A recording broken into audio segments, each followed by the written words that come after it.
Yeah, I have no friends and I'm loving it.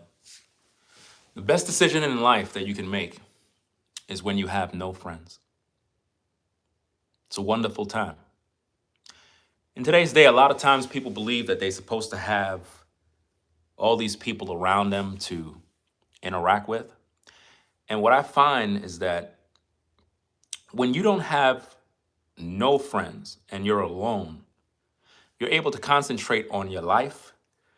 You're able to have a better perspective of purpose, what you're supposed to do, and there are less distractions for you to be focused on. But when you have friends, you'll have betrayals, you'll have people that talk about you, you'll have gossip, uh, you will have all of the negativity that you're going to be complaining about. And it's because of these friends. See, I'm 47 years young, right? And I have no friends. No one that I can call and say, hey, what's going on, man? We're going to go to the game. I don't get calls. And I'm loving it. The reason being, I have peace of mind. It's something that it's difficult to explain. Imagine living in a world that's chaotic and everybody have problems. And you're just focused on your purpose and you don't got no distractions from anyone. No outside interference, no problems of people calling you, oh, I got this problem. My marriage fell apart. I'm struggling. This is happening. You ain't listening to none of those calls. You don't got no time for all of that. So you're able to live a peaceful life, a life where you can breathe. You can literally focus. You don't have nobody around you that's pulling you here and pulling you there. Because that happens a lot when you have friends. They'll say, hey, man, I'm going to so-and-so. You want to come? Hey, brother, I'm going out to the game. You want to follow me? Hey, I'm going to the mall. You want to catch up over there? And you find yourself going to places that you really don't need to be, but you're going there because you're following other people. Then you end up getting yourself in trouble. And you always say to yourself, man, I'm in the wrong place at the wrong time. Yeah, because you were never supposed to be around those people. Those people were never supposed to really be in your life. And that's one of the reasons why having a bunch of friends will bring you nothing but problems. Whenever you want peace of mind, whenever you want to experience a little heaven on earth, you have to understand the art of rolling solo. You have to understand that in this life, in 2024, believe it or not, the most healthy thing you can do is be alone. Some of us feel that it's not possible to be alone or not have any friends. Some people believe that they need to have other people around them. You might have associates, people that you say hey to, good morning to, co-workers, colleagues, different people that you interact with. What I'm talking about are friends. It's a big difference. It's one thing to go to the 9 to 5 and you got a couple of buddies on the job. Hey, what's going on? These are my co-workers. Y'all chop it up. Y'all talk about the game. Those are not your friends. Those are your associates. Those are people that you chop it up with at work. You work with them. You talk about your lives. That's one thing. Those are not friends. A friend is someone that stick closer than a brother. So in today's day, excuse me, a lot of times we bring people into our lives and we assume that said person is a friend and we get ourselves in trouble. And I believe one of the reasons why we get ourselves in trouble is that we assume that they have our best interests at heart. We assume this because maybe from the outside looking in, it appears as if though said individual has all of the right qualifications. Just like when a man see a woman or a woman see a man that she's interested in, sometimes looks can be very deceiving. Sometimes you can look at an individual and they can appear like they're a good person. And we'll sometimes judge them based on that and be like, this person means no harm. It's a decent person. We're friends. And I think that's a bad idea. if in order for a person to be your friend, they have to go through a lot of tests. Friend is a covenant word. Friend is a very serious word. I don't think that any of us in today's day have a real friend. And if we do, we only have about probably 3 of them in this lifetime. I truly believe that in our lifetime, if you really be honest with yourself, right, you probably had at least 1 to 3 friends in your entire life. I'm not talking about associates. I'm not talking about people you just say, hey, what's up? I'm talking about a friend, a person who you can go to with any problem, a person you can count on, a person you can cry in front of, and they're not going to judge you. They're not going to say, oh, you're soft or you're being emotional. No, they understand your pain because they're your friend. Typically, those individuals are very, very rare. We're literally living in a time right now where we're thinking people are our friends, but they're not. They're associates. And I think that we need to practice something that I've pretty much been practicing for a long time. And it's something that is very beneficial. But at the same time, I'm going to try to give some practical solutions to help you avoid the pitfalls. Now, before we get into, I guess, the situation that can actually help you in those areas, if it comes down to a believer, a religious person, a Christian, Bible believer, Israelite, or any of those particular situations, this particular principle, if you apply it in that regard, may get you in trouble. So it's kind of difficult to explain. Now, the reason why, if I can kind of park here for a minute and break it down. Let's say, for example, you're a Christian, you're a Bible believer, your family was raised in the church, or you're just a spiritual person, or whatever the case is, you have a belief in God. A lot of times when you get around other people that have or claim they believe in God, you tend to let your guard down. You tend to say, okay, they're a believer, so surely they must be just like me. And because they have a certain belief, you figure they must be a good person and they're not going to do you any wrong. So you tend to take them under your wing, or you let your guard down, where normally with certain people, you don't do that, right? But you let them in anyway. The danger of that is that we assume because a person claim they have a belief in God, that they must think like you, or they must be like you, or they share certain beliefs, not realizing that we could both believe in God and have different belief systems.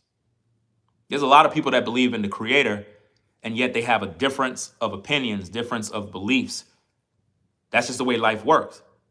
But what I'm saying is, when it comes to the situations of a friend, it can be dangerous because we don't put no parameters or any sort of situations in place that can protect you from a possible bad situation. For example, I have a principle that I found. I didn't make up this particular principle. I was taught this particular principle. It actually works. At the same time, what I find is when it comes to religious people or people that claim they believe in the Bible, it can be a little confusing. What am I talking about? I'm talking about the holies of holies, the inner court and the outer court relationships. The holies of holies, the inner court and the outer court relation. These are 3 types of relationships that each and every one of you have right now. The problem is we tend to put all the wrong people in all the wrong slots. Those of you that work at Home Depot, those of you that work in Lowe's, the supermarkets, you would understand this principle. If you're in the soap aisle The soap aisle has shelves that have different products. And if you're one that stock these items, you know which shelves to put each item on. You're not supposed to put soda on the shelves that deals with soaps and soap powder and detergents. But what happens is we make this mistake in life when it comes to the inner court, the outer court, and the holies of holies relationship when it comes to people. We'll meet someone, and because we assume that they're a friend, rather than we understanding the outer court, the inner court, and the holies of holies, we tend to put them directly into the holies of holies. And that is where we get hurt. That's where we get misunderstandings. That's where we have all sorts of issues, is because we put people in different categories they don't belong. I feel personally that everybody you encounter in today's day is supposed to be in the outer court relationship, meaning that if you have associates on your job, different people that you know, they should not be in the inner court and they should not be in the holies of holies.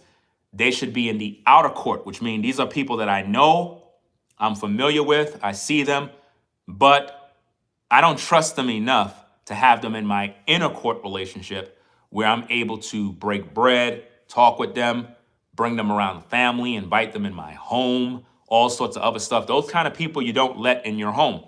For example, all of your coworkers don't belong in your house.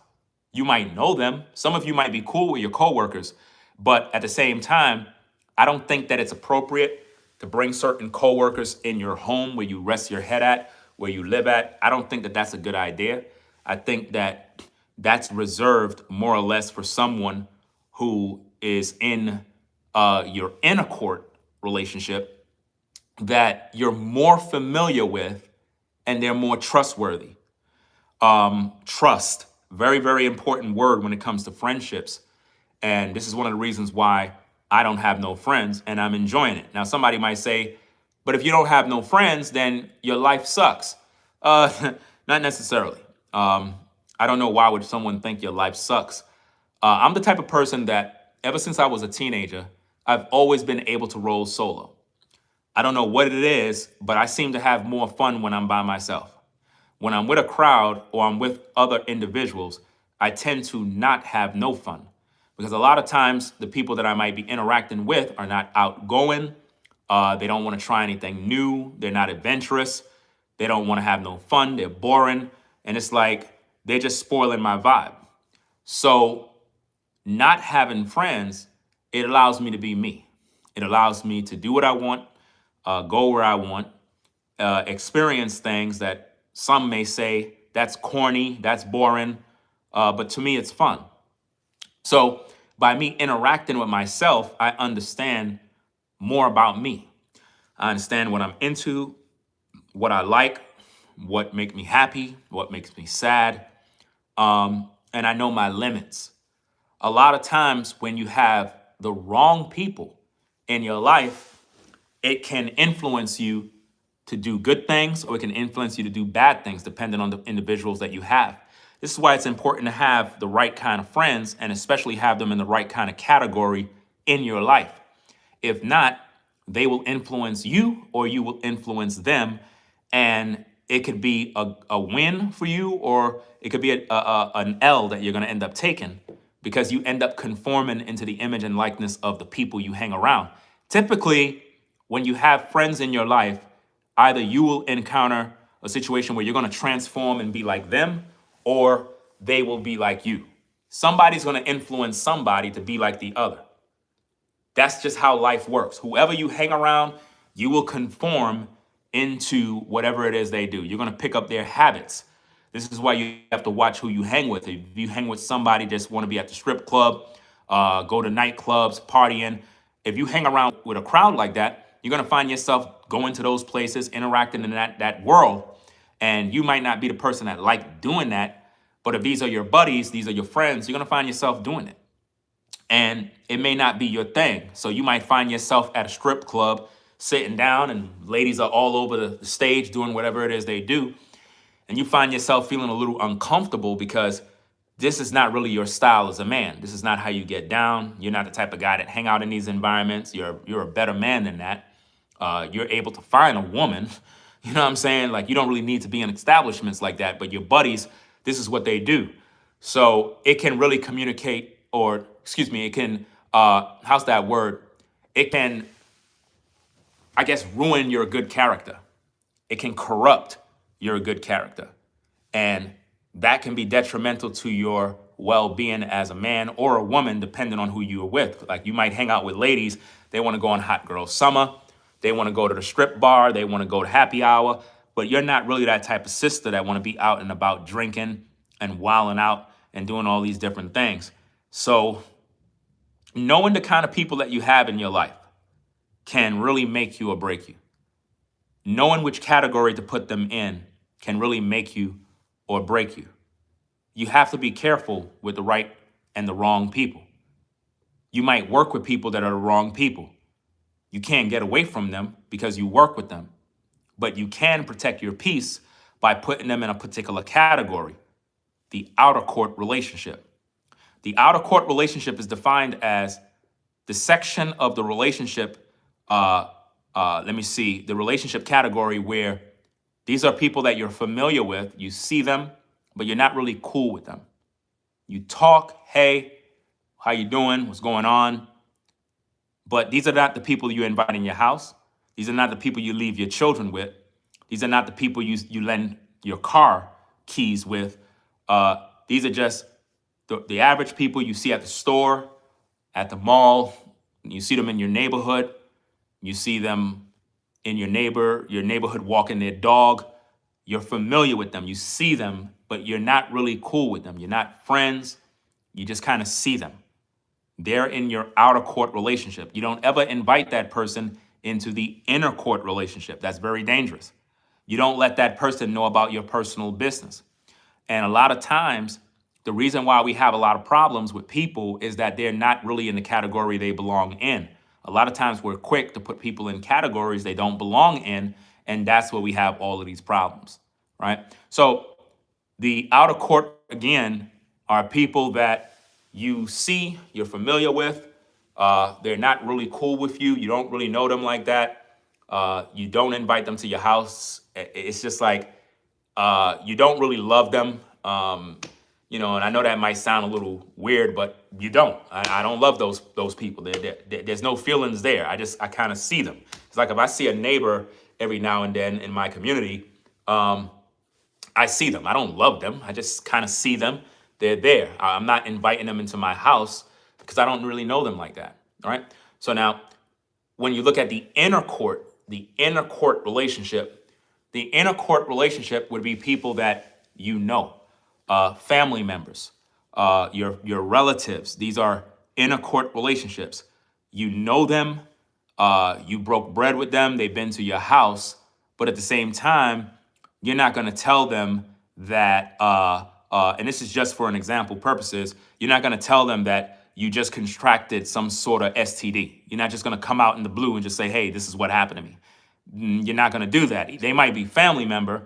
And in some instances, you might have a family member that you're cool with that you could talk to about those things. But what I'm saying is when it comes to more personal issues, you're not going to bring that up. When it comes to you having a bad day at work and you want to cry, you're not going to cry pretty much in front of someone in the inner court relationship just because they're a family member. Even if they're a person who is a close friend and they're in your inner court relationship, you're not just gonna flat out start telling them all your personal business that's going on with you and your wife and the problems that you're having, because that wouldn't be smart to do. You don't tell someone who is in your outer court relationship your personal business with your wife, and you don't tell somebody in your inner court relationship your personal business with your wife, and vice versa with a wife and her husband. These are things that you just don't do. This is where we get gossip. This is where we get bochinche, where people start telling everybody about what they heard, and then we get upset and say, but I thought you were my friend. No, they were not your friend. Again, the inner court, the outer court, those are not really friends. Those are associates, family members. You're familiar with them. But how many of you know just because you have family members doesn't mean you're really cool? A lot of you have family members that you're not really cool with. You know them, you interact with them, but that doesn't make them people that are trustworthy. You know what I mean? So we got to understand these particular categories so that we can categorize the people we have in our life so that we don't make the mistake of putting them in a position of power or a position of influence in your life, because depending on the category will depend on who is influencing you in your life. If you have people that are in the outer court relationship and you put them in your holies of holies, they're going to have more of an influence, more of an impact in your life because you're spending more time interacting with them.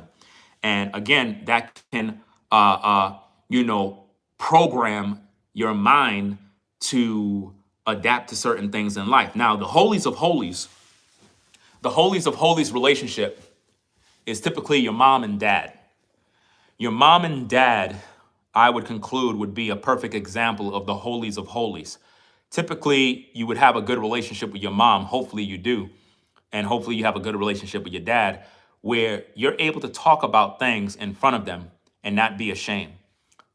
You can go to your mom and talk about a relationship issue and she's not going to judge you. Your father, you could go to him and you could talk to him as a man about woman problems that you might be having, or maybe you might have a conversation you want to have with your dad. Maybe, you know, it could be a situation that deals with intimacy with your woman and you're seeking advice on what you can do to improve your performance as a man, and you're going to your father trying to get that information, and you kind of feel kind of shamed going to some of your friends because they might laugh at you and say, oh, you're a minute man, you're just a joke, you're lame. Whereas your father, he would literally listen to you and say, son, well, if you're having any sort of trouble in the bedroom, this is what you can do. You know, you can change up your diet. You know, you can get your vitamins going, take some multivitamins. You know, maybe, you know, your testosterone levels is too low and you need to increase that. You can probably supplement. You know, there's different things you can do in terms of how you can improve in the love department that can help you in your performance with your woman. Your father may be able to help you with that by you opening up and sharing your frustrations or whatever you might deal with. Whereas someone else, they're going to judge you. They're going to laugh at you. They're going to mock you. They're going to criticize you and tell you you're a joke. Those are typically the kind of people you can cry. You can cry in front of them. A person that's in your holies of holies, you can cry. You can shed tears. You can, you know, you can really be yourself. You can be yourself. You can open up. You can feel vulnerable in front of. You don't have to worry about judgments. There's a judgment-free zone. Holies of holies is a very best friend, a friend that you've been with since the sandbox. We're talking about somebody that's been there all your life. Y'all went to school together. Y'all cried together. Y'all laughed. Y'all been at the playgrounds. You failed. You grew up into teenage years. You're adults and you're still friends. This person is in your holies of holies. It's a best friend. It's a person that literally is always there for you. You can rely on this person for practically anything. This person will give you the shirt off their back. This is a good human being. This is a person that you can vouch for. You'll do anything for at the drop of a dime. This person is in the holies of holies. This person is an individual that is certified, tried, tested, proven. Just like your mom, your dad, and I'm assuming that you have a good relationship with your dad, a good relationship with your mom. If you don't have a good relationship with your dad or your mom, I think that you should take the time to repair that, even if sometimes our parents may be stubborn, may not want to listen. They may be a couple of old timers that feel you got to come to them. I feel that if you have a situation like that where you're not really as open with your parents, you should take some sort of initiative to build that bond with them.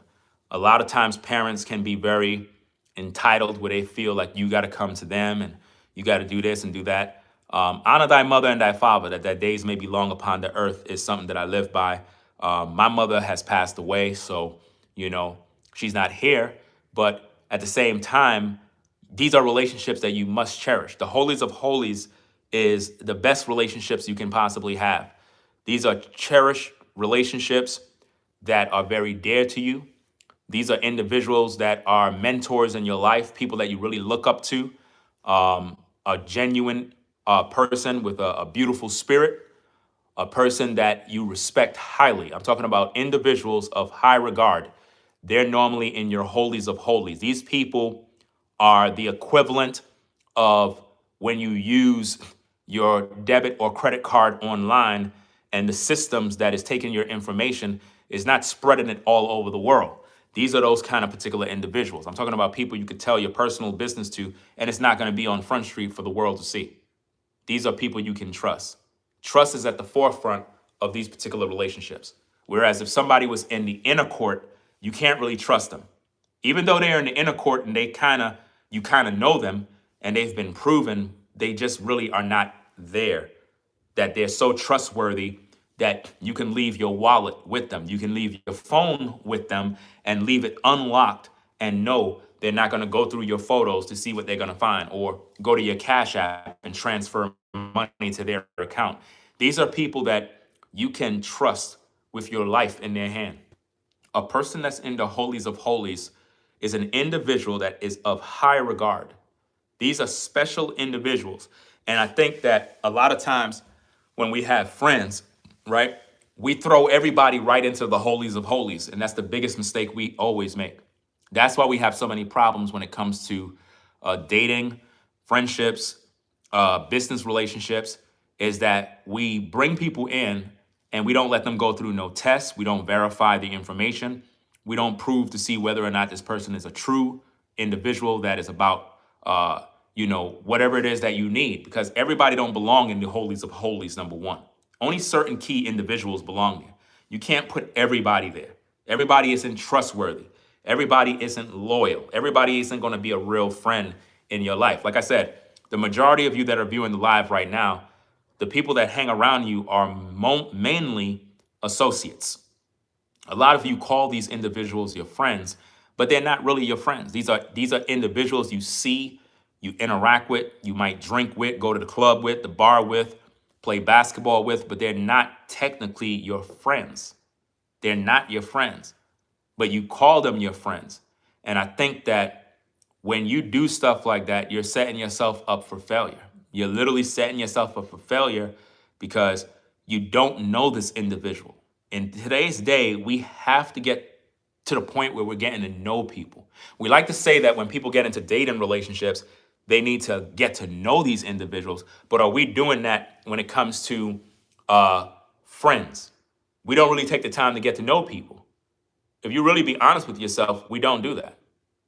We do not take the time to get to know people that we're around. We just kind of assume, oh, they're my friend. And I think that that's one of the mistakes we all make. I'm guilty of doing that same thing where I would assume a person is a friend and they're not really a friend. They're just somebody that I'm familiar with. You know what I'm saying? And it's something that is very, very important. Like, this is why I said I have no friends, but I'm enjoying myself. I'm enjoying the fact that I have no friends. I really like the fact that I have no friends. It's very, very good for me personally, because again, it allows me to see the world for what it really is. It makes me understand people even more. And I'm more convinced that rolling solo is the best thing you can do in your life. It's absolutely the best thing. I'm not saying be antisocial, don't interact with people. I'm not saying to do that. What I'm saying is having people that you just call your friends and you have them all up in your business and they know everything about you.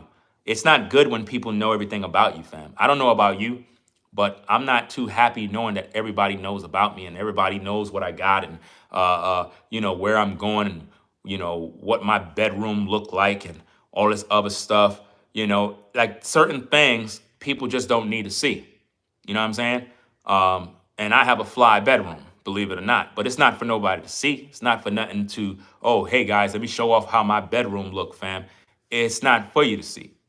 But see, a lot of times we invite people into places that they don't belong. And then when the news of whatever you got or however your situation is gets out there in the public and other people start talking about it, then you get mad with said individuals and say, I thought you was my friend. Well, what category were they in? Were they in the inner court? Were they in the outer court? Where did you place them? Because they belong in the outer court relationship. You don't really know them like that. So why would you tell them and show them things that they don't need to see? It's like a lot of times, ladies, you would tell other women about your personal business with a man. Why would you tell a woman you don't really know like that the personal details of you and your man and what you do in bed? Like, it doesn't make any sense. Like, why would you do that? And then you get upset when she go to Facebook and she tell everybody that, yeah, her man got this, her man got that. Check out this photo. This is a photo of her man's equipment. This is what he's working with. My friend Daphne sent me this photo about her man. I just thought I wanted to put it out there for the ladies. And now she betrayed you and betrayed your trust and put out photos and different things that you sent her. That's your fault. It's like, why would you do that? Why would you send photos of your man to a woman and think that that was going to end well? It's not going to end well. It doesn't even make any sense. That's not even a holies of holies situation. No woman should be interacting with any woman and telling her what's going on in their bedroom. Like, that's not something you tell even in your holies of holies. You know what I mean? Your holies of holies, I'm not saying you can't get advice to be intimate and X, Y, and Z from somebody, but I'm talking about sharing key details about your sexual relations with your man, and you're sharing that with people in public. That's a no-no. That's bad business. That's bad work. If you do that, and your man find out that this is what you're doing, he might end up leaving you, because that's disgusting. Like, who wants to know that their bedroom business is being shared all over Facebook or Instagram stories? Like, nobody wouldn't want to see that. So again, having no friends, in my opinion, is the best thing that you can do in 2024. I feel that when you have too many people in your life, you have more problems. More problems arise with the more people. The more people, the more spirits. The more spirits, the more demons. And if you want to know anything about demons, demons can't come near you if they don't have a host. So in order for a demon or anyone that has some sort of negative spirit to come around you, they got to come in human form, which means it has to be about the people you hang around that's actually bringing these negative spirits your way. That's what's really going on. It got to come from people. So by me not having no friends, I find that I have less drama. I have less issues to deal with. And if anything, that's the way it's supposed to be. Rolling solo and not mixed mingling with people has always provided me nothing but peace. But I noticed that when I try to mix mingle with people, or whatever the case is, there's always some sort of drama. So the best approach is to not have no friends. Because it seems like when you have people in your life and you think you're cool, you don't really know them. And when you don't know someone, but you think you know them, that is when you get yourself in trouble. And a lot of times we're like that in the dating game, where you might be a man and you might think you know this woman, but when she's out and about in the street, she's cheating on you. She got another man somewhere. Or you might be a dude and, you're at work and your woman think that you're cool and think that you're faithful, but you're at the job messing with another man. Yes, that's right. That was in a typo, or voiceover, typo, or whatever you want to call that. That's true. You got a lot of ladies that are with a man. She think that this is her boyfriend, her husband, and when he goes to work, he's dating a man. That's right. And it's unfortunate, but these type of things happen. And it's because you don't really know the individual. You don't know what they're really about. So they're living a double lifestyle, or they may be making certain decisions that you might not agree with. That's why you got to get to know people and know where they stand so that you can put them in the right category.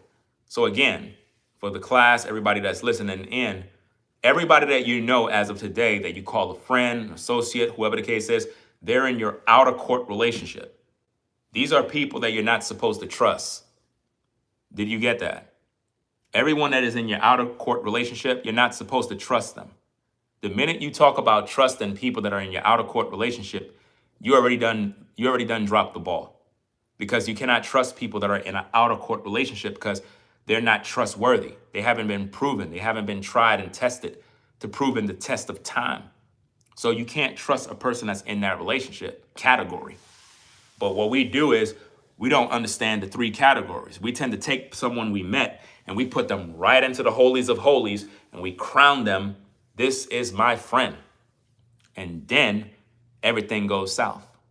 So you don't want to do that moving forward. Anybody you introduce yourself to, you meet, whatever the case is, these are just associates. These are people that I'm just familiar with. I'm not going to place them on a pedestal or put them in some sort of category that they don't belong in, because eventually they're going to do something that is going to cross me the wrong way, and I'm going to be disappointed. And anytime you find yourself getting disappointed over stuff like that, it's because you made them and put them into a category they didn't belong. Very, very important stuff.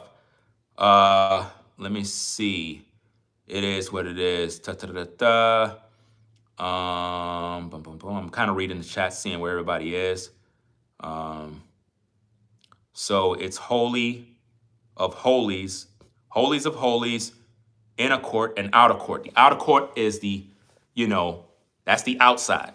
That's no different than where you keep your trash. Not saying that people are trash, but if we're going to use that analogy, let's use it. The outer court relationship is where you keep your trash. I'm sorry to put it like that, but it is what it is. You keep your trash outside because at the end of the day, you know it's your trash. I like my trash can. See, even though my trash can is outside, I like my trash can. It's outside, but that's where it belongs. It don't belong inside. Because if you bring it inside and you got trash outside, then if it's inside, there might be something in that trash can that's going to begin to make the place smell. Do you follow me? So if you don't want your life to smell, you got to keep those people in the outer court relationship. Keep them outside. It's something about trash cans when they're outside. They could be stinking in the inside, but if it's outside, you're not going to smell it inside your house. You're not going to smell it, fam. You know what I mean? It's just the way it is. I remember there was one time I have two 96-gallon trash cans at the house. And I can recall when I got here, I would mow the lawn and I would bag it up and I would take the debris and I would put it in the can and I would leave it in the garage. And I remember I opened up the garage door and I walked inside and there was this odor in the garage. And I'm kind of like wondering, what in the world is that? Why it smell like that? And the issue is not that there's trash in the garage. It's the grass that I cut that's in the trash can that's smelling the garage. So the minute I decided to keep that outside rather than inside the garage, because I had one can in the garage and one can in back of the house. But once I removed it from the house, all of a sudden the smell was gone. So that's my point. If you want your peace, you got to know where to place people. If you place them in the house where you live, then it's going to cause a problem.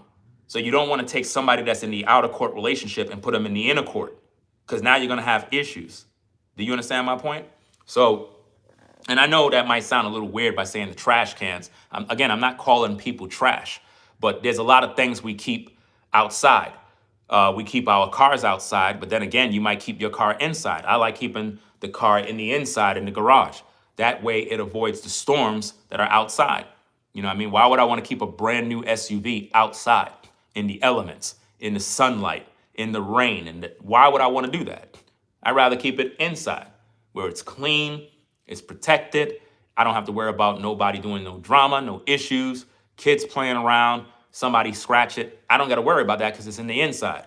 So there's certain things that are better off in the inside than the outside. Same thing applies with people. Certain people must be on the outside.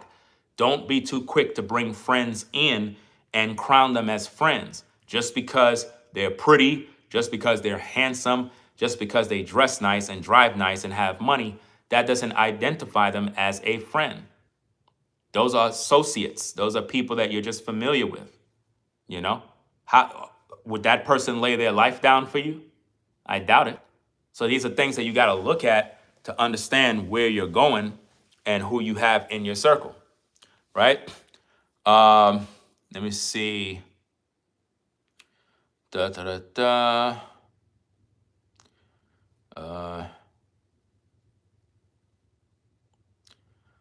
what in the world is this person saying? I don't know what these people be saying. You ever notice that sometimes you could be doing a live show talking about a particular issue, people will be in the live chat saying stuff that has nothing to do with the video, weird stuff. I just don't get it. I really don't get it. Don't bring them in just cause you share the same skin color. I'm gonna do a video about the whole skin color thing, because one thing I realized with our people, I might do that video next, but you really can't work with your own people. And I'm talking about predominantly black people. You really can't. I'm gonna have to do that video next, right? I'll save that for another live stream. I might do that one after this one. It is what it is. Let's see what we got. Hey, Ringo, whatever. What city you live in? Stop being nosy. Let me see what else. Salute Ringo. See how that person asked what city in North Carolina you live in? I live in North Carolina. That's all you need to know. In a very nice area. That's it. See how I said that? You see how I just said that? Because a lot of times people want to know where you at. They want to know all these intricate details about exact locations and all this other stuff. And you have to ask yourself, like, for what? What's the purpose? I'm in North Carolina, you know that. But why do you want to know which area? Answer the question. Why do you want to know which area? Why you want to know what city? Why you want to know? Why you want to know which part? For what? What does that profit you? Is it to size a person up? Because, you know, you got good areas in North Carolina, then you got bad areas in North Carolina. I live in a very nice area in North Carolina. Very nice area. Right? Yeah, a lot of times people are nosy. Very, very nosy. You know? Let me see. Hello, don't be tired. Can you say hello to your date, please? Always protect your peace. Yes, must always do that. They don't mind their own business. People have a hard time doing that. Let me see. That's scary how we the most blessed, but yet and still we ensuring the genocide. Well, I'm gonna do another video where I'm gonna talk about a lot of particular things with our people, and it's true. Like our people, like we really can't get along. It's just gonna never work. Ringo talking about being in real relationships. All skin folk ain't kin folk. Yeah, we hear those cliche talking points all the time, but the real thing is our people. And I'm trying to, let me not even say that. I'll reserve that for when I make my other video. I don't want to go into talking about it, because then I'm gonna go on a rant about it. Correction, Ringo TV, you can work with your own people. It's just when you do it, it will be working against you. No, you can't work with your people regardless. You can't work with nobody. That's just the way it is. Like I said, I'll talk about that in another video. If you're going to work with anybody, you got to work with people that are not your people. That's the only way. It is what it is. And when you work with your own people, you're going to have nothing but problems. There's no way around that truth. I see it all the time. I try my best to work with my people. And I find that anytime I'm working with my people, there is normally always drama. There's always problems. There's always issues. Work never gets done. There's always someone complaining. There's always some sort of issue. It's just really bad. So it's just something that, you know, I'm going to avoid. You know, I'm avoiding that. I'm not even wasting my time.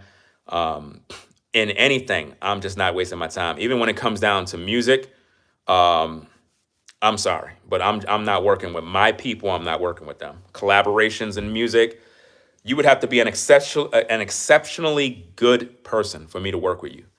You would have to be tried, tested, and proven, especially if you're of my people. You would have to pass all of the tests in order for me to even waste my time to consider you.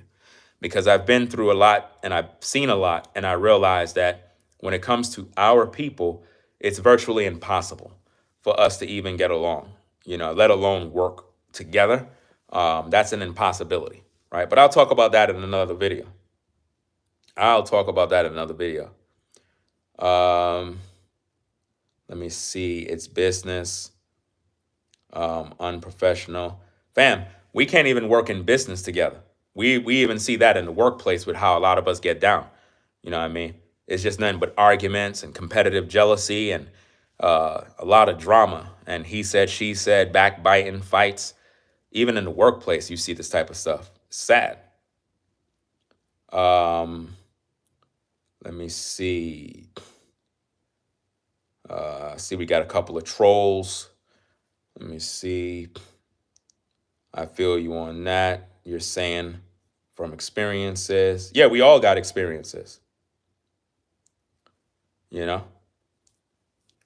If you want to know what's a good city to raise families in North Carolina, then that determines with your family. You just heard what I just said? If you're asking what is a good city to raise a family in North Carolina, that's a question you have to ask yourself. Do you even have a good family? Because if you do, then pretty much no matter where you go should be a good area for you to raise your family. Because you're the one raising your family. So it doesn't really matter where you were. See, before I left to move to North Carolina, I was in the hood in the projects. See what I'm saying? I was in the hood in the projects in Brooklyn. Now, most would consider the hood a dangerous place, not really good to raise children. But I raised my children, and I'm a good father. The environment wasn't good, but I'm good. Do you get my point? So you don't want to look so much to the environment, because it's really not about the environment. Even though the environment can play on your peace, I don't recommend you be in a bad environment. If you're in a bad or not so good environment right now, and you're striving to get yourself together to get into a nice area, then put in the work, do what you got to do. But just know that me personally, before I moved to North Carolina, I was in a bad area. You see what I'm saying? It was a bad area, but I'm a good quality man and a good father, you know what I mean, and provider. So you don't want to look at the area where you're at and make that judge you, or make yourself feel like you're condemned and you're not a good person, or you're just not good enough. Some of you might live in a bad area that's not all that great, but you're a good person. You're a decent person. You know what I mean? So you don't want to get caught up on neighborhoods. Even though I worked my way up into a very nice neighborhood, I know where I came from, and I know the struggle, and I know where I've been and what it took for me to make that particular move. Even when I'm in the house here and I'm doing my thing, it still feel like unreal at times, because I'm not really accustomed to that. Coming from the city life and you out here, it's a whole different ball game. But at the same time, it's what I was in search for, to find peace. And being that I'm here, it's like once I made the move to do what I'm doing now, I noticed that I experienced more hate, more jealousy from a lot of people that I thought that was true. A lot of people that I thought was cool and various things. It's like the jealousy and the hate is real, fam. And a lot of it comes from my own people. It really comes from my own people. It's like they're upset, they're mad, and I'm just trying to enjoy my life. I'm just trying to make sure that my family and my kids is good, and they don't have to go through the things that I dealt with. Because in New York, it's not really a good place to raise children. Your children will be caught up in the streets, especially if you have a son. If you have daughters, there's a possibility she might get, pregnant early. She might end up becoming a 304. It can be a bad situation. Your son might end up getting killed. This is the lifestyle in New York. You know what I mean? If you're in the streets, if you're in the hood, chances are you're going to be a part of a gang. You're going to, if your parents don't got no money, you're going to be robbing and stealing. And don't think that women or the girls or the teenage girls don't steal. the teenage girls steal too. They go into the malls, they be stealing makeup, wigs, clothes, shoes. They be stealing too, just like a lot of the guys. And if they're not careful, they're gonna get caught up in the system. They're gonna end up with some sort of record, and before you know it, their lives are ruined. So the best thing you can do if you're a parent is do what is needed to make the sacrifices to get your family out of a bad situation. There's a lot of places in North Carolina that are good, and then there's a lot of places that are not so good. And it's based on crime and various other things. If you're trying to move to North Carolina, the best thing you can do, because before I came down here, I did my research. I did full research on the locations, on the areas, on where are the decent quality places where family orientated environments are. And pretty much that's where I am. And what's crazy is every single body that's out here are family orientated people. This is not a community where there's just a bunch of noise and madness and people going crazy and wilding out. Everybody out here has a family and has children. So that's a community of people that have a certain outlook on life, on what they want. Now, that doesn't mean that everybody is good people. That doesn't mean that everyone like each other. It doesn't mean that everybody agree. You might have a certain group of different nationalities. You might have whites, you might have some Asians, you might have some Nigerians. There's a lot of different ethnicities of people in this area. Now, one thing everybody out here can all agree is that if you live here, you got to be making some sort of money, because there's no way you could be living here and you ain't making no money. Do you understand me? If you're not making no money, you ain't living here. So if they see you here, trust and believe, they're going to look you up and down and they're going to try to figure out, well, wow, what this person makes. Because there's no way you could be here if you ain't making no money. You know, you have expensive places in North Carolina, then you have decent places in North Carolina, and you might have places that are a little more affordable. Me coming from New York, everything in North Carolina is perfect for me, because everything in New York was very expensive. Matter of fact, I think New York is probably the most expensive place. Probably Cali is expensive. I'm not sure, maybe Florida too, right? But New York, forget about it. Everything in New York is expensive, man. Overpriced. Everything is expensive.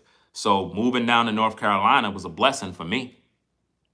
No, you know what I mean? Now, if you come from a southern place that it's a little more affordable, and you might, I guess, move up in Charlotte or Durham or some other place out there, it might be a little more expensive for you. But if you move from New York, if anybody moved from New York down here, cost of living is going to be way better. You know what I mean? You could get your driver's license in the same day, you know, whereas out there it's a different story. There's a lot of stuff that is totally different over here. It's really decent. Like, I like it. I came out here for peace and quiet. I came out here to enjoy my life, to make sure that my family is good, and to be an example of, you know, a man that is about his business, where I'm not just talking about it, but I'm being about it. I'm not just on camera talking about, yeah, you know, as a man, you got to do this and that, and I'm not doing a damn thing. No, those of you that have been watching the platform, you've seen the growth, you've seen where we came from, you've seen what it was. So there's no mistaking, you saw the growth. And this is just the beginning. Like, this is not the final frontier. Me being in this house is not like, okay, this is the goal, I made it. This is not the goal, fam. This is not the goal. Now, nor am I going to publicize the next process of where I'm headed. I'm not going to publicize that as of now, because it'll be too premature to put that out there. But this is a stepping stone, right? And that's how you got to see this. So don't look at where you are, look at who you are. If you're a decent man, a decent woman, and you know, you're a family oriented person, and you provide and you take care of your family, then hey, you're living in wherever you live, just do your best of your abilities on taking care of your family, and doing what you got to do until you're able to afford to get to the next level. My best advice would be to learn how to budget, learn how to maintain a good credit score. Credit is everything in today's day. When you have great credit, um, at least anything over about at least around the 740-ish of a credit score is very, very good. My credit score is 850. Uh, it wasn't easy to build that credit, but at the end of the day, I did what I had to do. Um, and I'm proud of that. That is something that I've been working on for many, many years. Uh, I've already been through bankruptcy back in the day as a teenager when I didn't understand credit and I thought that it was free money, and I went shopping sprees with my friends. I remember getting my first Macy's card and I went and took all my friends shopping. I thought it was free money. I didn't know you had to pay it back. I was young and dumb. And, eventually I started getting other credit cards and maxing them out and just being in debt. And, you learn as you grow. So in my early 20s, I was pretty much in debt. You know what I'm saying? I was in debt. I had bills up to my head and I couldn't pay nothing because it's like I was taking one credit card to pay off the other credit card. You know, that dumb stuff that people do, which makes no sense. So you live and you learn. And eventually I got out of debt, got free, cleaned up the credit, did what I had to do, start building up my credit, understanding how to use credit and what it's really for. And I started to make better decisions financially. I started to consider my time as more important than laboring. And this is why, uh, me being self-sufficient, doing what I do as a man is more important to me. Having free time to be able to think and calculate what I want to do with my life is more important than spending hours and hours and hours at a job trying to figure out when my next paycheck is coming. Now, that's not to say that you can't have a 9 to 5, because I've been there already too. I already been on a 9 to 5 job. Those of you that have been following the journey, you know that I lost my job during the pandemic because I didn't want to take the so-called pointy thing. The job let me go. I had a very successful job. I made a heck of a lot of money at that job. And one thing about that particular job is that I actually loved the job. You know, like how a lot of people have a job and they hate their job. They can't stand it. They don't even like getting up to go to work. I'm the opposite. I love the job. I love getting up in the morning. I love going to the job. I would stay back and do 3 extra hours of work and put in all sorts of overtime. And there've been certain days where I had to do particular tasks at the workplace, and I would ask the supervisor, like, "Hey, could I stay back and get some OT? It'd be good. I'm able to finish up the job." He was like, "Hey, man, I would really like to approve you for the OT, but the company is saying that they don't want to give out no OT right now." You know how it is. Sometimes your company don't want to give out no extra overtime. So I just told the supervisor, I'm like, "Yo, could I stay back for the 3 hours? Could you just let the so and so people know that I'm gonna be out here? I'm gonna be working." He was like, "But you're not getting paid for it, though." I was like, "Well, it's no problem. I'm gonna still do the job because I got to get it done. I don't want to do that work throughout the week." And the supervisor was like, "Hey, if you want to do it, cool. Just make sure you lock up shop. It is what it is. Stay safe." And I would stay there and I would do extra work, even though I wasn't getting paid for it, because I actually loved the job that I'd done. So I think that once you have the right mindset when it comes to your life, you're a go-getter. You balance your budget. You focus on your credit. You are the kind of person who love your job or love whatever it is that you do. I think that also translate into whatever else you do, and you'll become a person of good character, which means you are a man of integrity, a woman of integrity, and you're doing your job with excellence. You have to do whatever it is you do from the heart. It got to be something that you love, something that you appreciate, something that makes you feel good inside. And if you were to ask any of my old coworkers at the old agency where I worked, if you asked them, "Hey, how was Ringo's work performance? How was he at the job? How was he as a person?" They would tell you, "I was one of the best workers in the agency." They were very disappointed when they had to let me go. It was unfortunate, but it was a blessing. It was meant for me to get fired from that job. So sometimes in life, and I really don't know why I'm going into this tangent, like this off topic situation, but maybe somebody out there needs to hear it. But it was actually a blessing for me to get fired from my job. So sometimes in life, you may end up losing your job. You may end up losing something, and something unfortunate may happen. And you may think, well, damn, this is a bad situation. I'm going to struggle. I'm going to suffer. And to be honest with you, it was probably a blessing in disguise. I know we hear that. It sounds cliche-ish, but there is such thing as a blessing in disguise. There is such thing as you being removed from a job, but there's another door that's about to open for you. But now when that door opens for you, are you willing to walk through it?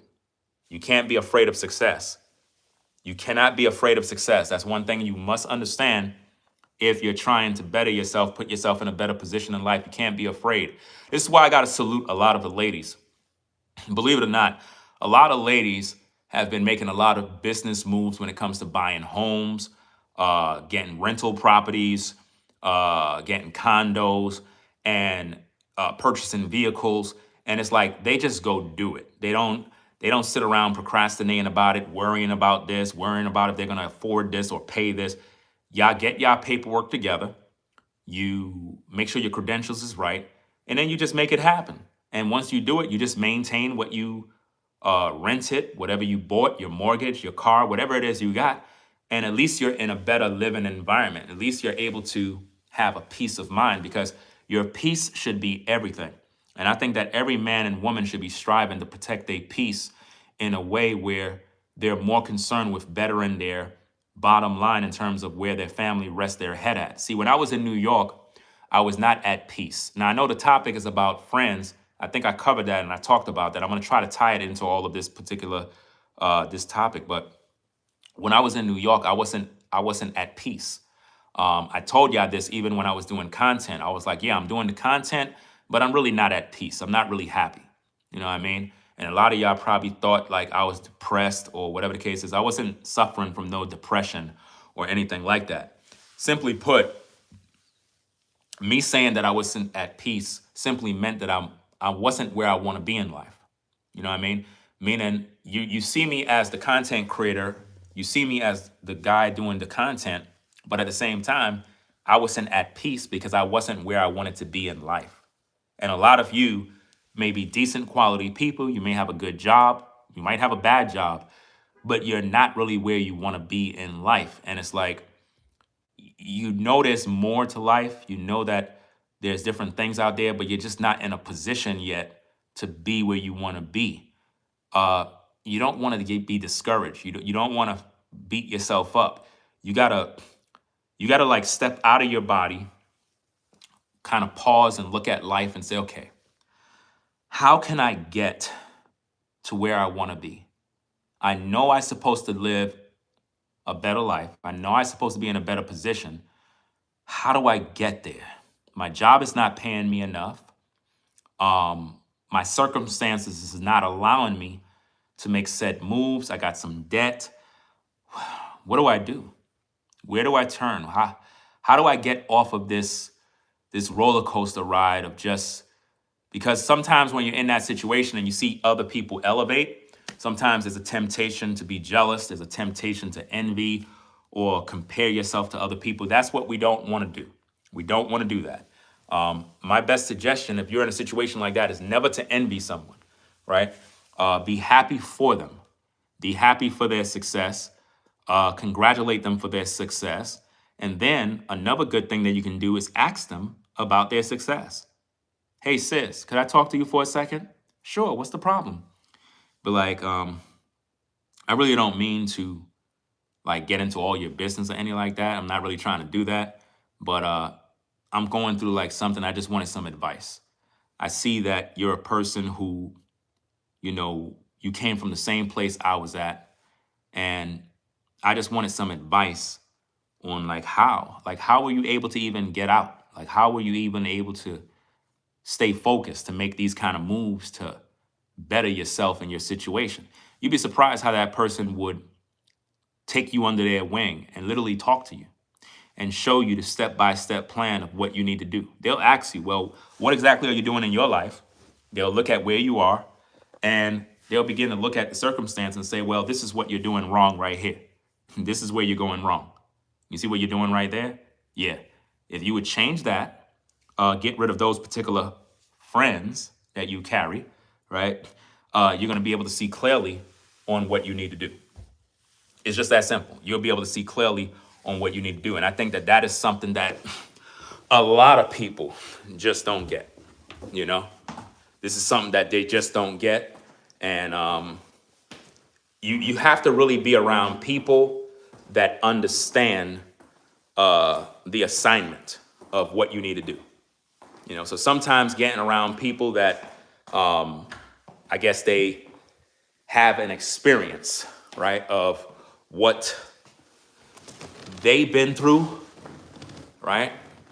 They can help you overcome whatever it is you're dealing with. But it can take a lot, because a lot of times it have to do with the friends that you keep.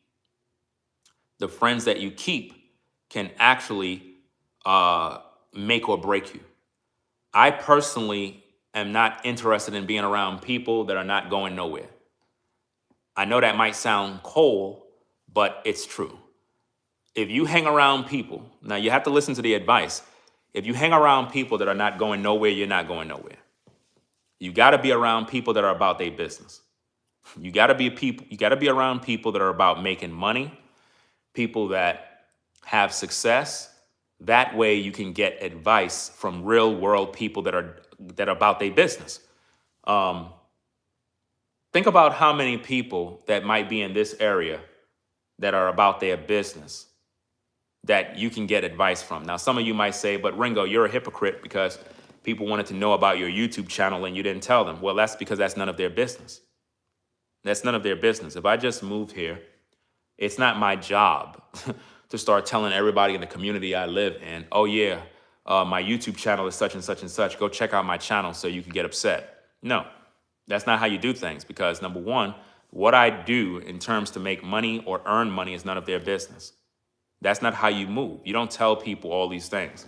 You're letting them into your holies of holies. It goes back to what I said. Because I don't know what they do, so why would they feel entitled that I'm supposed to tell them what I do? That doesn't make any sense. All you need to know is that I'm a social media influencer, a digital creator, a music producer. That's pretty much what I do, you know? But to start telling people this and telling people that, there's certain things people just don't need to know about you. You got to keep things a secret. You know, there's nothing wrong with that. But like I said, if I could get back to my point, the only kind of people you want in your life are people that are successful, that understand where they're going. That way you can interact with them to get the advice. You know what I mean? Because again, if you're hanging around people that don't want to work, they want to be in the hood all day drinking Henny and smoking weed, you're never going to go nowhere. And like I said, I came from the projects. Those of you who know my situation, I was in the hood. And what's so crazy about that is if I would have never told y'all that, right, you would have never known that. Put a 1 in the chat if you understand what I'm saying. How many of you known that before I moved to North Carolina, I was in the hood in the projects? How many of you knew that? How many of you knew that? Did any of you know that? But that's where I was. The famous studio that y'all all love, with all the fancy lighting, all of the nice cameras, all that fancy stuff, that studio was built in the projects. You know how proud am I of that? That goes to show that it's not really about where you live, it's how you live, fam. It's how you live. That studio that you see in the introduction of the video on the channel, to all you people that are in the building right now, when the live stream is over, go look at my channel introduction video. That introduction video was in a studio that I built inside the projects. But people love to say the projects is for bums, the project is this, the projects is that, all this other stuff. No, the projects is filled with people that just want to live their life. You got to respect the hood. You got to respect the ghettos, because the ghettos is full of a lot of people that are working class people, a lot of people that are out there trying to live their life, and they're just going through the struggles just like everybody else. Do you understand me? That's why I don't look down on anybody that's from the hood. Why? Because I came from the hood. I'm a true New Yorker. At the end of the day, I might be in North Carolina, but at the end of the day, I recognize the streets and I know what it's like. I know the struggle. So if you're in that situation, a lot of the friends that you hang with can keep you down. That's why I'm saying one of the reasons, man, why a lot of people won't make it is because of the friends they keep. You got to disassociate yourself with certain people. Some people, you got to tell them straight up and down, like, look, fam, you know, I rock with you. I love you. We've been through thick and thin, through the sandbox in these streets. But bro, I'm getting older. I got to make better moves, man. I got to make better moves for my family. I can't be out here wilding, bro. Sometimes your peeps might look at you and feel some type of way. Some of them will give you their blessing. Some of the peeps in the hood would see you going down the wrong path, and if you come at them the right way and be like, look, bro, I'm gonna go back to school, you know what I'm saying, get my education, get me a job, you know what I'm saying, I'm trying to get out the hood, bro. Sometimes your boys in them might say, you know what, fam, yo, go do your thing, bro, you know what I mean? But hey, this is my life right here, you know, I'm in these streets, I'm gonna continue to do what I do, but hey, yo, hey, good luck with that, bro, you know, go do your thing. And they give you their blessing to go. Sometimes you gotta cut the relationship off. It's no hard feelings. Because if you keep rocking with that dude, you're gonna end up either dead or in prison. He know the rules of the streets. Everybody in these streets that are hustling, you know, stick up kids, whatever the case is, they understand the penalty, they know the price. So you gotta really watch what you do. You know, back in the days when I used to be roaming in these streets, I was with all the wrong people. I was with all the wrong people, fam. I'm in the house with killers, guns are all over the table, drugs everywhere. Fam, that's all I knew. You understand? I've been in all sorts of situations, all sorts of stuff I've seen, people getting shot and killed, all sorts of madness and violence. So growing up in that mess, I already know what that looked like. I don't want my kids around that, man. I do not want my kids around that, bro. I did not, listen, I didn't have no peace, bro. I was like, look, I got to do what I got to do to get my family out of this situation. I got to get them out. If I don't, I'm not a father. If I don't do this, I don't feel like a man, bro. I don't feel right. If I fail at this, I'm a loser. I have to do what I got to do, bro. And I made up my mind. I'm going to make the right choices. Going to budget, get things in order, start making moves to get out. That's it. Some people was happy, some people was not. You know, it is what it is. You know? See, even though I'm no longer in that environment, I don't see myself as I made it. I don't think like that. Sorry. I appreciate the comments, but I don't look at it as I made it. I don't see that because, to be honest with you, although I'm here, I'm not really where I want to be. See, I'm not comfortable. That's one thing you cannot be. You cannot be comfortable. If you get comfortable, you're going to fail. Don't get comfortable in life. I'm not comfortable just because I'm here. I'm happy I'm here. I have peace. I'm able to do things that I couldn't do before.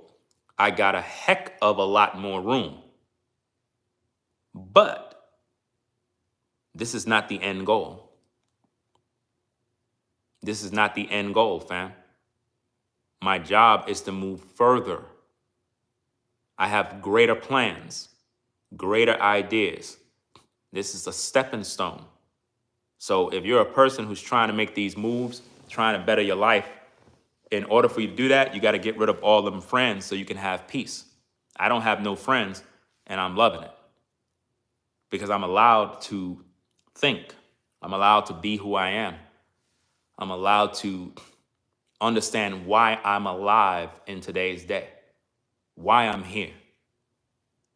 It feels good to be in an environment that's very peaceful. This is what I've been focusing on building. It's this. And believe it or not, once I got this, a lot of people turned against me. A lot of people got mad. A lot of jealousy started coming up. And the thing is, all I'm trying to do is better my family.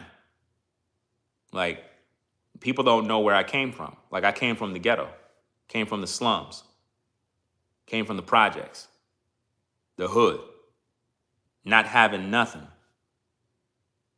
bumming it out, not having no gear, no shoes, could never dress fly.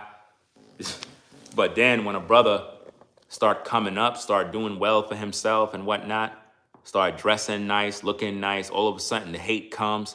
It's amazing. It's like when I ain't have no gear, when I was in the hood, I didn't have no hate.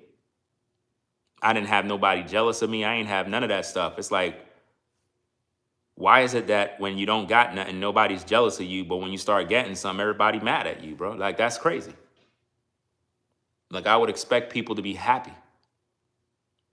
It's just like, even when I do my videos and I walk around the house, I get people sometimes, they be in the comments, they like, oh, stop showing off. Bro, I'm not trying to show off, fam. I came from nothing, man. And just because I was in the projects doesn't mean the projects was like rat infested with a bunch of damn roaches. It wasn't like that. The place was very clean. Very, very clean environment. Very nice environment. Very, very well kept. The same way I am in here, with the way I decorate, the way I keep things nice, same way it was in the hood. See, the reason why I say these things is because you have a lot of people that are in the projects, a lot of decent people at that they take care of their place. They take care of what they do. They're not dirty people. This is the misconception. A lot of people think that everybody that's in the hood is just a bunch of nasty people. No.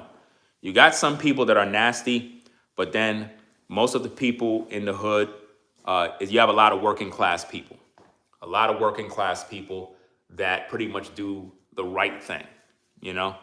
And I salute those people. If you're one of those kind of people that are just doing your thing, you work, you come home, you know, you about your business, then stay about that. But you really got to watch the people you hang with. I think that's a serious, serious thing. You know, you got to watch the people that you're with, because if not, you're going to have problems. You're going to have a bunch of problems, and these people are going to take you out. They're going to take you out. They're going to prevent you from growing, because you can only grow based on the room you create. The room you create will allow you to elevate. If you have more room, you can use that to improve. But if I have a hard drive that is clogged up with a bunch of junk, I won't have no new space to add new software. So if you're trying to elevate yourself, you have to really clean up shop in terms of the people you're around. I really believe that wholeheartedly. If you just get rid of everybody, I'm talking about get rid of all the people in your life, and only keep the people that really are true, the go-getters, the people that are really out there doing it. If you just keep those people in your life and remove all of the negative influences, you'll find yourself elevating. You'll find yourself doing better. Because like I told you 1,000 times, when you go to your 9 to 5, right? When you go to your 9 to 5, you're not there to mix mingle with people. You're not there to have a bunch of buddies. You're there to do your job and go home. Get your bread, go home. But now here's the thing. When you get your bread, what are you doing with it? Are you just spending it on clothes? Are you paying your debts? Are you putting aside some money in savings? What exactly are you doing with your bread? Are you stacking bread? Because it's not easy to stack bread on a 9 to 5. It's not easy. I know we hear the term stacking bread, but the only way you can truly stack bread is if you're not buying nothing for yourself. That's the only way you'll be able to stack bread. To stack bread, you got to be the kind of person that you're content. You're content in life. You're not interested in buying a bunch of junk that you don't need. Not saying that it's junk. What I'm saying is you're at the point where it's like, I don't need to buy nothing. I don't need nothing. I'm going to work with what I got. The shoes that I got, that's all I need. I'm going to work with that. And I'm going to go without for a whole year so I can stack some sort of bread. And you might end up building a little savings in your account. You know, you might be able to save up by a good 15 bands in your account. If you find that your bank account is empty all the time, it's decisions that you're making. If you're getting paid a decent salary and you find yourself having these particular issues, there are some bad choices that you're making. If we can locate where that money is going and change your ways, you'll be able to do better. That can open up doors for you. How is it that the other nations live in all of these nice neighborhoods? Why is that? Why is it that a lot of non-black folk live in predominantly nice-looking neighborhoods? Why? Why is it that the majority of black folk live in the projects? Come on now. Why? Why is it that the majority of our people live in the projects and the majority of everybody else that is not of our people live in very nice upscale neighborhoods? And that's not to say only non-blacks live in nice neighborhoods, because even the killers of Julio Fulio lived in a nice neighborhood. You saw the neighborhood them jokers lived in? Put a 1 in the chat if you saw the neighborhood where the killers of Julio Fulio lived in. They lived in a very nice neighborhood. Nice, fancy, big houses and all that. You would think, how are these folks living here? How are they living there? They may have made a nice choice. Do you know, sometimes some people, what they do is they stack their bread together in order to live in a nice neighborhood. Meaning they'll find a nice community, right? And what they'll do is they will stack their bread and be able to pay or rent the house. And it's a nice house, and they just rent the house together. And they all put money into the pot to be at this house. And they got a bunch of bedrooms, and they're living in a very nice neighborhood, and they're working together. And you're looking at them getting mad, like, how they living there? They broke. No, they're not broke. They're making good decisions. They're making good decisions. You know? It's not that they broke and they can't afford it. Listen, every last one of you, if you really think about it, every last one of you can afford to live the way you want to live. The problem is the decisions and the choices that you make. Trust and believe that, fam. Why I was in New York so long before making the move, I don't know. I really don't know. I think it was just the right time, and everything turned out the way it was supposed to. But I can tell you that I was prepared. I was prepared. Because even when I was in New York, I don't even know why I'm going into these stories. I guess somebody's pulling on my spirit and it's helping them. So that's why I'm talking about these things. But even when I was in New York, I had the ability to buy a car, but I never did because I didn't need one, because we were in the city. And when you're in the city, everything you pretty much need is right down the street. So there was really no need to buy no car or anything. You know, it was just not important. None of that stuff was important, you know. But now that I'm down here, you know, I said, hey, let me get my, get an automobile, get my license, do what I have to do. And it's important now. But when I was in New York, I didn't see that of any importance because I was in the city life. You get what I'm saying? But out here, it's a totally different story. Out here, you need to have an automobile in order to move in these streets. You know? So what I learned about being out here, it's just a different way of life. But I love it. I love it. I love the fact that, it's away from the whole city world. I mean, if you want to go into the city, you just go into Charlotte somewhere and, you could just go there and shop or whatever you want to do. But to be honest with you, this whole community area is very, very nice. Very, very nice, very peaceful. But that doesn't mean everybody is peaceful, meaning human beings. You know what I'm saying? You might have some people that, tu loca en la cabeza, you know how that mean, man. I try tell her, papi, I try tell her. She don't listen to me, papi, I try tell her. Mi hermano, I try tell you. I don't know where my laughter tracks is. But yeah, everywhere you go, there's going to be people that have demons. You know what I'm saying? Doesn't matter what neighborhood you in.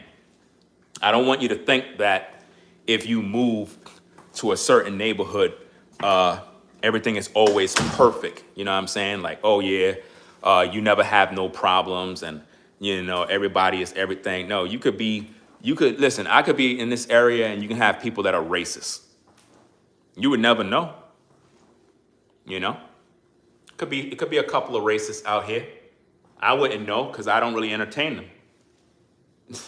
My job is not to mix mingle with everybody. I'm not the type of person that just because I live in a community that I come outside and I'm like, hey, everybody, I'm up. Good morning. No, I don't got time for all that. I stay to myself.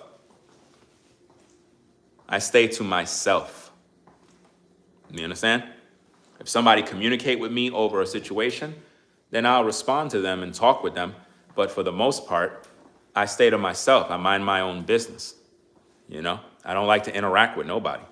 That's just the way I am. Some people think I'm weird. No, I'm protecting my peace. I like peace. I like peace of mind. I don't like drama. I don't like all of that he said, she said, arguing with people. I try to stay out the way. And a lot of times in communities like this, you'll have nosy people. They want to be all up in your business. They want to know everything about you. It's like you be on the radar. Everybody be looking at you. Who's that? Who's that guy?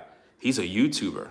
Literally, in this community right now, I can honestly say that probably everybody out here know that I am a YouTuber.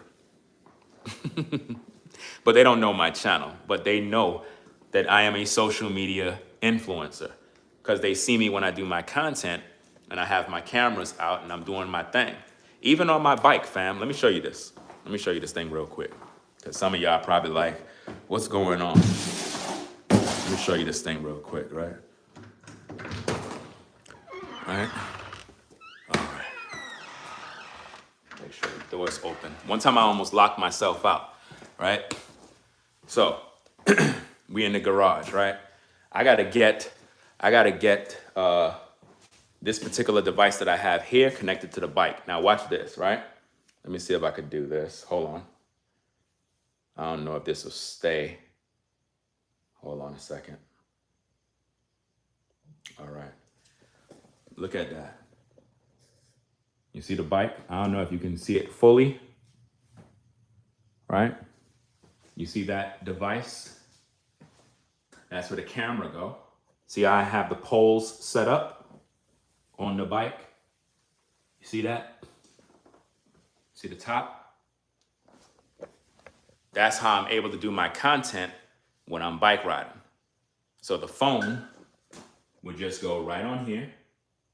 Put your phone. You got everything set up with the poles on the bike. And, that's the whole bike right there. See that?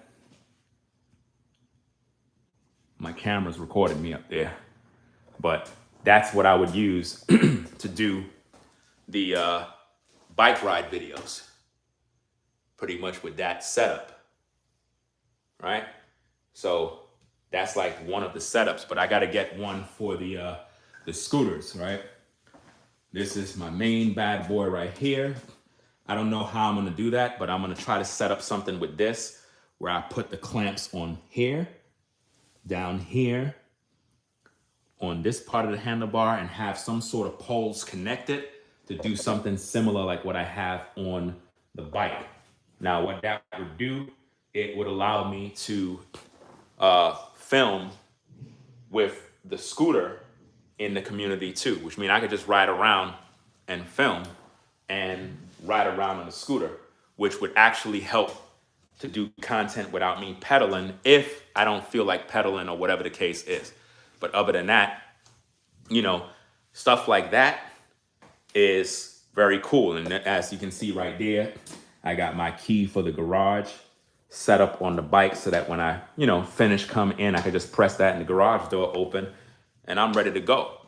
So when people see me doing this, they know that I'm serious about my business. They know that I'm not playing when I'm out here doing content. They know. Anybody that have a setup like that, you must be an influencer, some sort of content creator, and you take what you do serious.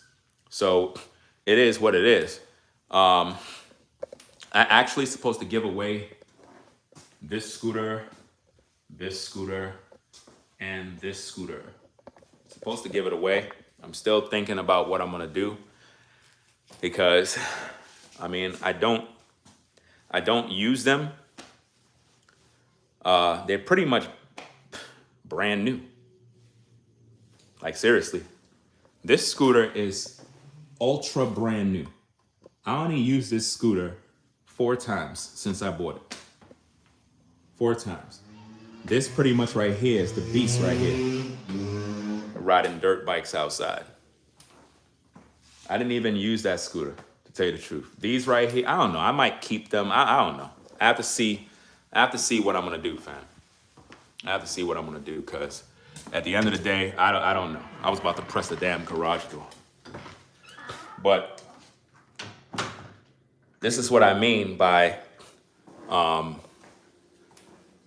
is that my glasses? Oh, no.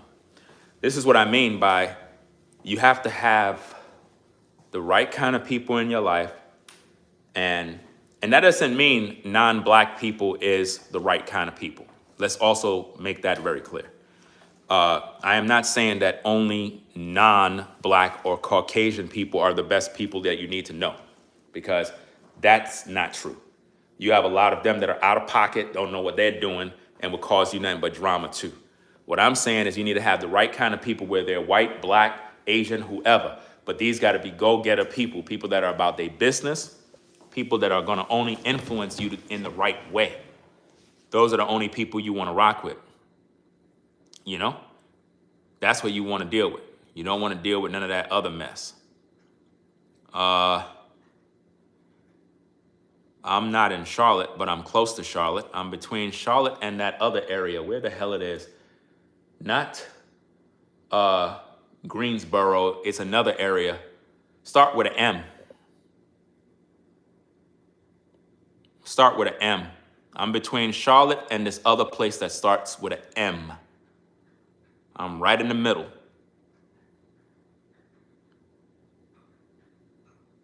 All right? And let's see what we got. So you're near the land. I'm not with no land. I'm not near no damn land.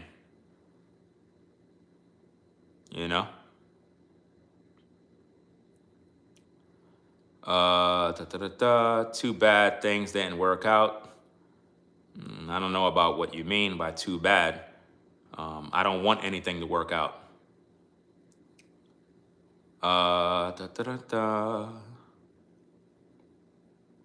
You said you have family in Charlotte and your mom lives in South Carolina.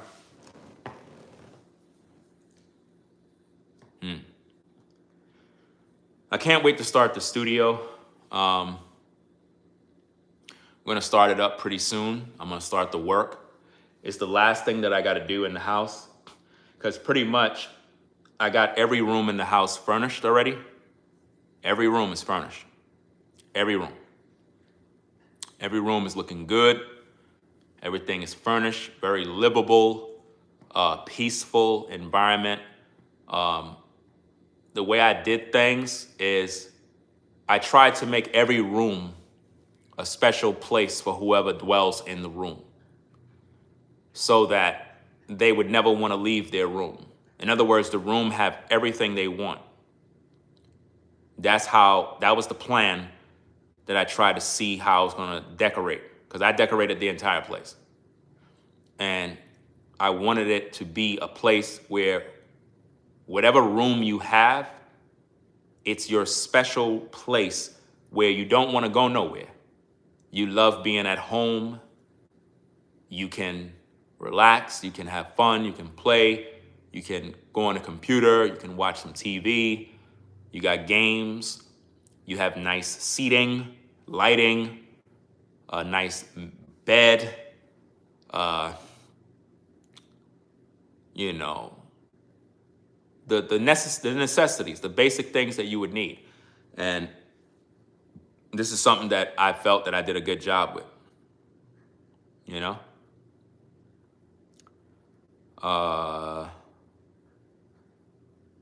Everyone's moving to North Carolina in case the cities start to shut everything down. I don't know what in the world is all of that. I don't care about cities shutting down or any of that fear-based mumbo jumbo. I don't got time for that. I don't got no time for that mess, right?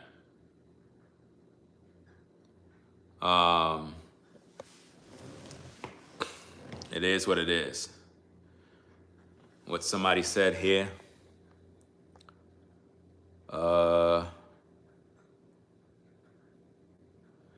only work on Mac computers. Only Mac. I never owned a PC.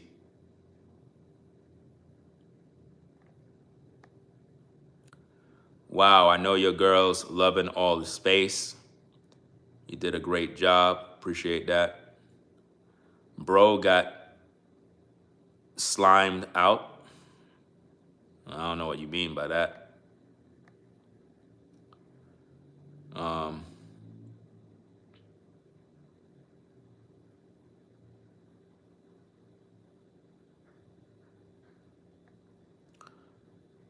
Somebody said, shout out to me, please.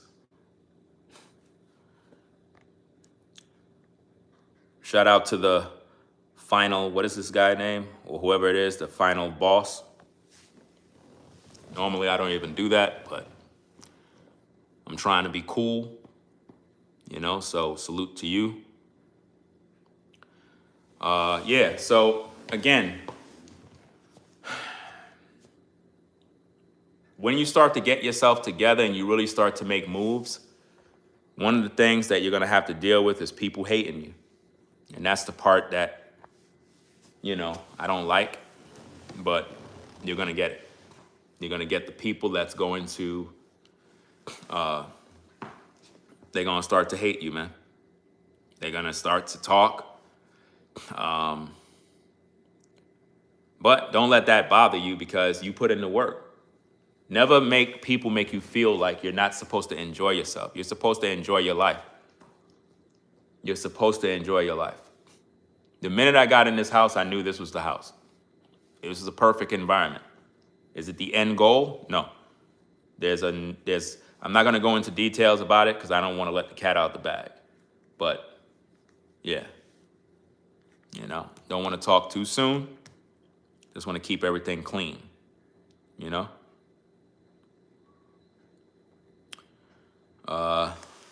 Let me pack this person up real quick. Get that person out of here. Let's see.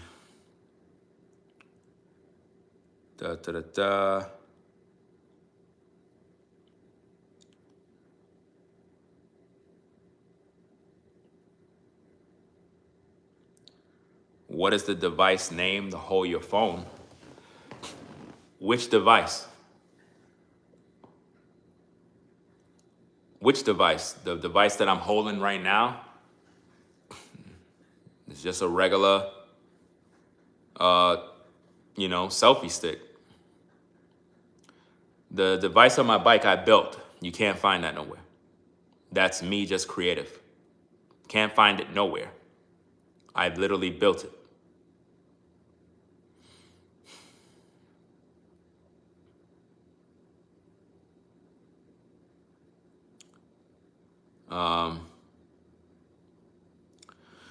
Let me pack up Chicago Beats.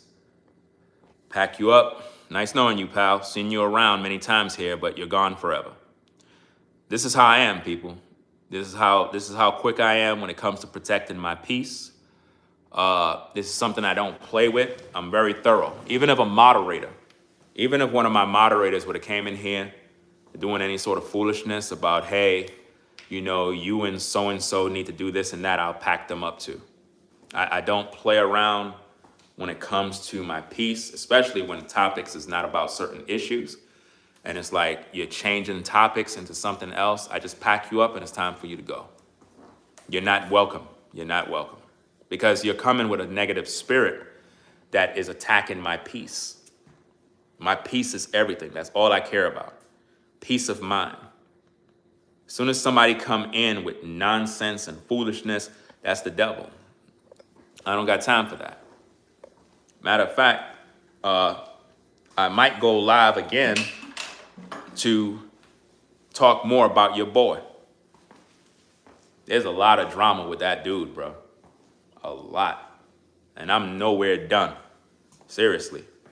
Yeah, but I thought you said you was going to release the receipts. Bam, go watch his video. Go watch his video so you can hear my voicemails since you're thirsty. Because those that rock with me, you'll wait patiently and then you'll hear the truth. Put a 1 in the chat if you can recall. You remember when that woman made a video playing all of my voicemails that I was talking to her, that woman on YouTube that I was feeling, and I started telling her different things that I like about her, and she felt the need to come into the public sharing all my business? Y'all remember that situation? Put a 1 if you remember. You remember how she was making me out to be this horrible monster that was stalking her and thirsty and all that other mess? You remember? Well, what happened? You remember when I made my video response to clear the air and everybody felt dumb when the truth was revealed? Well, it's the same situation. A lot of y'all jump to judgment. Y'all don't understand the magnitude of the problem. And then when I release my real video explaining the situation, then you're going to feel dumb. Listen, right now, your boy is over on some secondary channel looking dumb as hell. Looking dumb as hell, bro. We're going to talk about that. I might go live next. Yeah.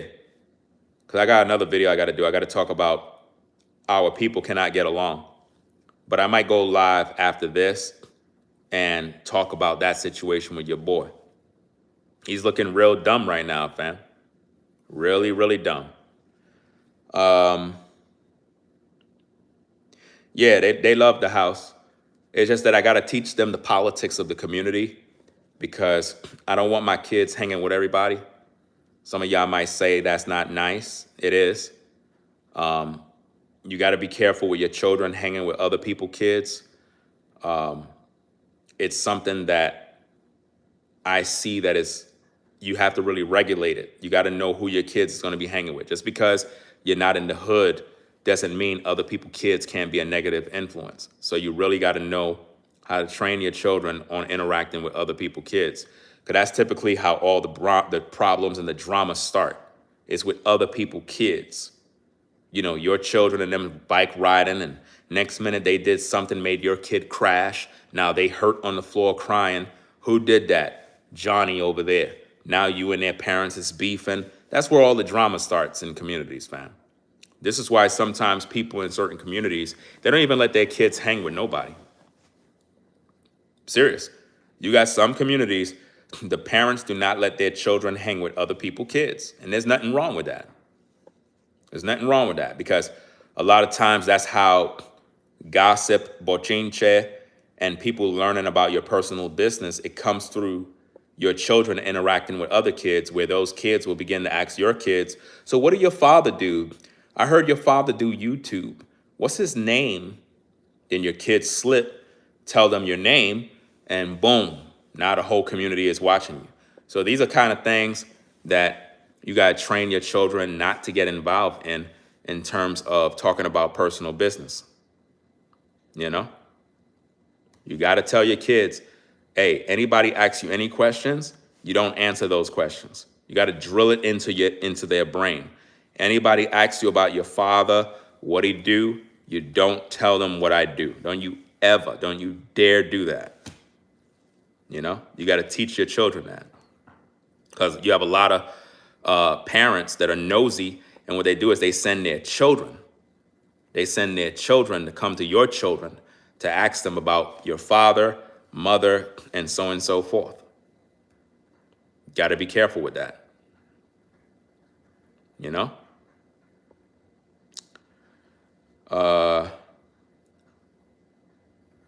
It is what it is.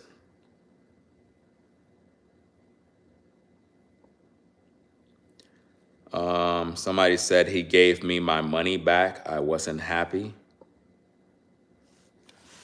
I don't know what you're talking about.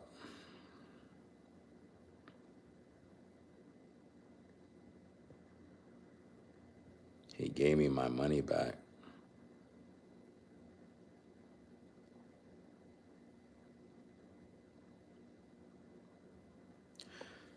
Do you go to Hobby Lobby?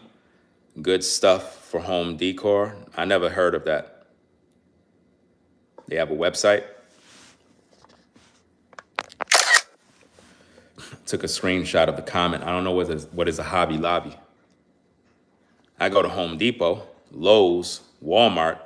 Those are the only stores that I go to. Pretty much they got everything that I need.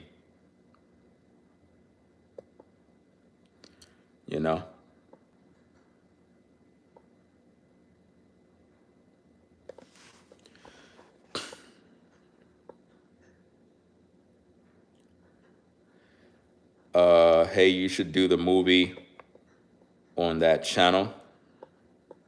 Nah. There's nobody over there, nobody would view. It's going to be on my channel right here, where it's supposed to be.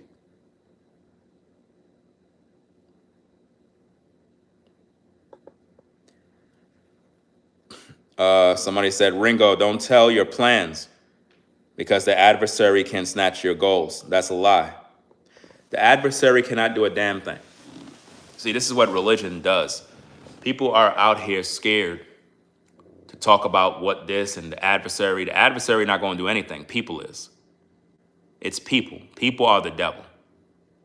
It's not no adversary. It's not no demon somewhere. Devil cannot come and take something from a physical world when he's in the spirit world. The reason why you shouldn't talk about your plans is because people are evil. People will try to sabotage the things you got going for yourself because they want to see you dead. They want to see you on a soup line begging bread. This is typically what people want to see. A lot of people are like that, fam. They're never happy for you. A lot of people are not happy for you. Ringo, how life been, Brody? CJ says, life is good. That's it. Life is good. There's a lot of plans, a lot of things that I got to do. I'm looking forward to a lot. Mr. Mike says, I want a home so great you don't need a vacation. It's a good thing that you said that because you're supposed to turn your house into a home so it could be like a vacation spot. Without showing you, right? Without showing you, the master bedroom is designed so well, decorated so well. It's like a luxury resort. That's the way I hooked it up. To the point where your bedroom is like a vacation. When I say I hooked it up to the max. Serena says, thank you for your words of wisdom. Been rocking with you for a minute. Always keep it real. Appreciate you at Serena for the support. Yeah, a lot of the information that I'm trying to share is to give people encouragement on better in their situation. Because we live in an evil world where there's a lot of hate, a lot of jealousy, and people ruin relationships. You have a lot of people, man, that destroy relationships and cause major problems, bro. And when it comes with me and people, like, I'm a blessing. I'm the type of dude, man. Fam, if I'm your friend, bro, you're in business. If I'm your friend, for lack of better words, you're a lucky person. I can promise you that. You're a lucky person. If I'm your friend, you're a lucky person. You must be blessed. You must have the Most High in your life, because there's so much blessings that await you if you have a connection through me. But see, that's one of the reasons why I roll solo, is because I got to really protect the blessing, if that makes any sense. Like, I got to literally protect who I am, because when I get around people, they end up getting blessed. Things start happening for them. They start elevating. They start getting healed because of their connection. But once I leave, they start falling apart. They literally start falling apart, deteriorating. You know? And a lot of you are like that too. When you're at the job, everything goes good. When you leave, bunch of problems. You wondering what's going on. Everybody wondering, every time so-and-so leave or be on vacation, you come back to work, everything is all crazy. How many of you went on vacation on your job? You went on vacation for 2 weeks. You come back to the company, everything is crazy. You're like, fam, I was gone 2 weeks. What did y'all do? Oh, yo, it was hectic, fam. Ever since you've been gone, man, I'm glad you're back. You glad I'm back? Because you the one that uphold the company. You uphold the company, fam. A lot of y'all, listen, a lot of y'all are blessed and don't even realize it, man. You got to know that. Stop thinking that you have to have millions and millions of dollars to know that you're blessed. A lot of you are blessed right now, and you live in the projects. You live in the hood, in the ghetto. But you're blessed. You're really blessed. You're the person that, matter of fact, I would go as far to say, now watch this. This is some of you right now. Some of you that are listening to the video right now live in the hood, in the projects. Your building, hear me out. This is one of y'all right now. I guarantee you, somebody gonna say, yeah, it's me.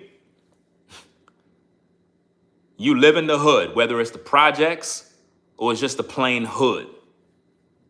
Your area is more safer. Your building is more safer than any of the buildings in the hood, because you live there. Trust me. You notice that. Your building is the peaceful building. All the other buildings in the neighborhood, crazy. Everybody wilding out. But your building, because you live there, it's a peaceful environment. You in the hood, but your building, your area is peaceful. There's no drama by your building.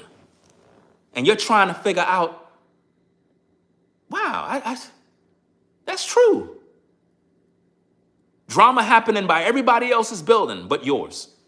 No shootings by your building. No madness.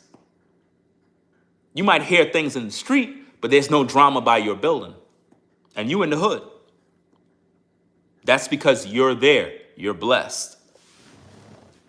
You're blessed, and the Most High is protecting you. He's protecting the area. And not only that, he's protecting everybody in your building because of you. That's how I was when I was in the hood, in the projects. Safest building in the neighborhood. Everybody else wilding out, people acting crazy, shootouts, gang violence, drugs. But at my building, no drama. Nobody hanging out in front of the building, no foolishness, no nothing. Nothing was there. because I was there. You understand? So when you realize that you're a blessed individual, you got to understand that you're supposed to have the best in life. You're supposed to be elevating yourself, but you can't be afraid of the success. You can't be afraid. Don't be afraid to succeed in life. Don't be afraid to shine. Don't be afraid to look good. Don't be afraid to be yourself. Live your life. You need to live, enjoy your life. You need to really experience your life. A lot of you exist, but you're not living. You exist in this world, but you're not living. You're not living your life. You know? You're existing, but you're not living. You're not really enjoying your stay. You're here, you go to work, you deal with the BS, then you go back home and it's like, you're not really at peace. That's how I was, fam. That's why I was sharing my journey with the people. Remember I used to make those videos and I told y'all, I was like, yo, y'all see me in the studio fly, I'm dressing fly, everything looked good. And what did I tell you? I said I wasn't happy. Y'all remember when I said that? Put a 1 in the chat if you remember. Y'all seeing all the nice stuff, but that doesn't mean a person's happy. That doesn't mean a person is fulfilled and at peace. I wasn't at peace because I was stressed out. No depression type stuff. I don't got those issues, but I was stressed out, fam. I was overwhelmed with the fact that I want to move. I want to get out of this environment. I want to do this. And I had to figure out the plan. And I had to literally sit down and formulate, okay, how am I going to do this? How am I going to get out of here and get over there? So I had to research where I want to live, what's going to go down. You know, it is what it is. Now, originally, I was supposed to, I think I was supposed to go to Georgia, I believe it was. I believe it was Georgia, Texas, or Florida. It was one of them areas I was originally going to. The reason why I chose North Carolina is because, as you know, that so-called land initiative thing that I used to be a part of, I felt that if I'm down here, I'm able to interact with that land situation. Right? So in the process of doing that, I said, okay, I'm going to find an area out here. And I did my researches on what's the best areas in North Carolina.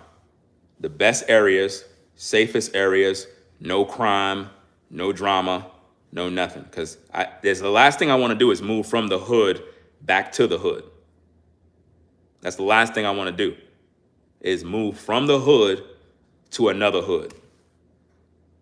You know, so I said, And I can recall on the map, I think for North Carolina, one of the areas that they said is the hood or an area where there's crime.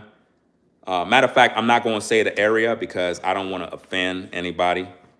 I don't want to offend anybody that might live in those areas. I don't want to look down on you or make you feel that I am when I'm not really doing that. And to be honest with you, I don't know who make those surveys on what's the best areas and the worst areas, but it seemed like all the worst areas based on the surveys is predominantly black areas. But then again, with my experience in New York, all of the predominantly black areas had all the crime, which is sad. And that's what I was trying to get away from. So the last thing I'm going to do is move from the hood, from the projects, out to another hood in North Carolina only to experience the same nonsense. Makes no sense. I'm trying to get away from the crime and the violence and the madness. I want peace and quiet. You know, I could leave the door open of the house. I could literally leave my garage door open. I could literally do that. I could leave the garage door open. I could leave the front door open, and I can go upstairs and go to sleep. Nobody ain't touching nothing. That's crazy, right? Nobody ain't touching nothing, fam. That's wild, right? I never lived like that before. I didn't know that exists. Now, of course, there's crime that happens in different places, but I never lived in an environment where you could literally leave your front door open. Listen, no cap, no cap. This is truth, 100%.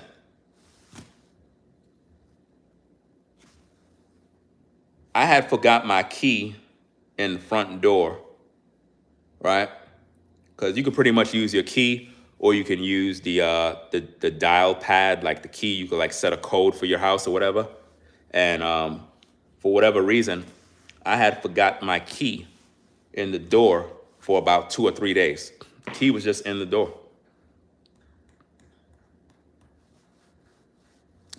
Key was just in the door. I would leave, go take care of business. Key is in the door. Anybody could come in, open the door, and come in the house. Nobody ever came in the house. Nobody ever came near the door.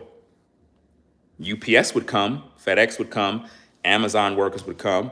There have been times I've seen them on the Ring camera. They see the key because they looked at the door and it was like, got the key?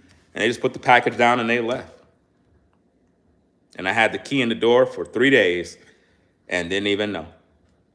And I remember I opened up the door one day and I was like, hey, I was looking for you. Nobody never touched that door. That's amazing. Absolutely amazing. There was one time I made a mistake and I opened the garage door. What I did, I think I had the remote control for the garage door in my bag. And for whatever reason, it was in the bag. I was going upstairs and I think I took the bag and I threw it down and it must have made the garage door open up. It made the garage door open up and it was open all night. I was asleep. I was upstairs. I was asleep. I come downstairs and I open the door for the garage that's in here. And I see the bright light in the garage. I'm like, what the heck? Who opened the garage? I'm looking around. And, you know, being that I'm from New York, I'm thinking maybe somebody done got me and whatnot. I'm looking around. All my stuff is still there. I'm like, oh, snap. How did this happen? I made a mistake. And like I said, the key thing opened the door. But everything was there. Nobody touched nothing. You know? Remember, this is a Second Amendment state. So the last thing you want to do is be by somebody's house touching anything. You don't want to do that. I think a lot of people know that. I think that's one of the reasons why it's like that. I don't know. Maybe I'm just thinking out loud, or people just are more civilized. They know not to touch nobody's stuff. But that doesn't mean that everybody is right upstairs. But I don't think that the environment is not an area where people steal. There's about 5 police officers that live in this community. Probably 6, because I can see the police vehicles around. They literally have them in their driveway. They keep their patrol car in the driveway. You know, you got like 4 people up that side. They got their cops. I think you got 1 around this side. He's a cop. So you got 4, 5. It's about 6 police officers that live in this community alone. Anytime you live in a community where there's police officers, you must be in a very good community. And I don't think anybody playing any games. You know? But pretty much everybody here is all business owners. Business owners. That's all I see here. It's just business owners, people that have landscaping business, certain trucking companies. You could just tell by how people move. So you probably got a couple of people that got 9 to 5s. I don't really inquire about what people do. That's none of my business. I really don't care. But from my short time being here, you got a couple of people that are retired. Like, you never see them go to work. but they always outside. They might go sailing on their boat. Got a couple of guys. I think a guy across the street, he got a boat. An old guy, he pretty much goes sailing. You know what I mean? Got his boat, you know, which is a lot of fun, by the way. You know, if anybody ever went boat riding, it's a lot of fun. Definitely a lot of fun. You know, he have it parked right by the side of the house. And I guess he's the cool guy on the block because he's the only one that I see in the community with a boat. So, you know, he's the cool guy. Anybody that got a boat is the cool guy, you know? Ringo, go fishing with the family. All of that comes over time. You know, you gotta settle in, and there's a lot of things that is going on. Like I said, me doing all of this content, focusing. Why do you think I'm literally taking a break with the house right now to do content? Because I've been working around the house so long, like work. It's like nonstop, you know? So it's wild. The last step is to get the studio going. I'm gonna try to see if I can finish that studio within a week. I'm gonna try to just go hard in the paint. School soon start for the kids because school starts early in North Carolina. And that's different from New York. You know? Somebody said, I used to like Greensboro. I don't know how it is now. I'm hearing a lot of things about a lot of different places, you know? You know, a lot of people said Charlotte used to be nice. Now it's different. You know, it's a lot of stuff. A lot of people, every time somebody comes to North Carolina, they always go into Charlotte. You know what I mean? They always go into Charlotte. You know, I don't know. There's many other places in North Carolina that are nice areas. And Charlotte is in the city area, you know. I think that's where they have that large Macy's store. I think that's in Charlotte, if I'm correct. You know, a mall or some sort. Oh, so it's August 12th. Okay, yeah, I know it's early. I know it's early August. So I got to do what I got to do in terms of making sure the girls is good. We already pretty much know where they got to go. So that's going to be interesting for them. And what's so great about it is a bus comes and pick them up right at the end or the entrance of where the community is. So that makes it convenient for us because I thought that we would have to go drive every morning and go take them to some school and whatnot. But that's not the case. They have an actual bus that come, load up the kids, ship them on out to where they got to go to. They bring them on back and you're good to go. You know? That's great. Yeah, Deborah says, no friends equal peace. That's right. I knew someone back in the day named Deborah. That's funny. It brings back memories, fam. I ain't gonna hold you. Somebody said, Deborah, who's Deborah, Ringo? I'm not gonna say nothing, man. Y'all gonna get me in trouble. You're gonna get me in trouble. I'm gonna leave it alone, fam. Shout out to Deborah. And I'm talking about the Deborah that I know. That's funny, man. When I see those names, it just remind me of stuff. You said school started here in what, Georgia for this past Thursday. What? School? That early, man? Damn. But anyway, no friends equal peace.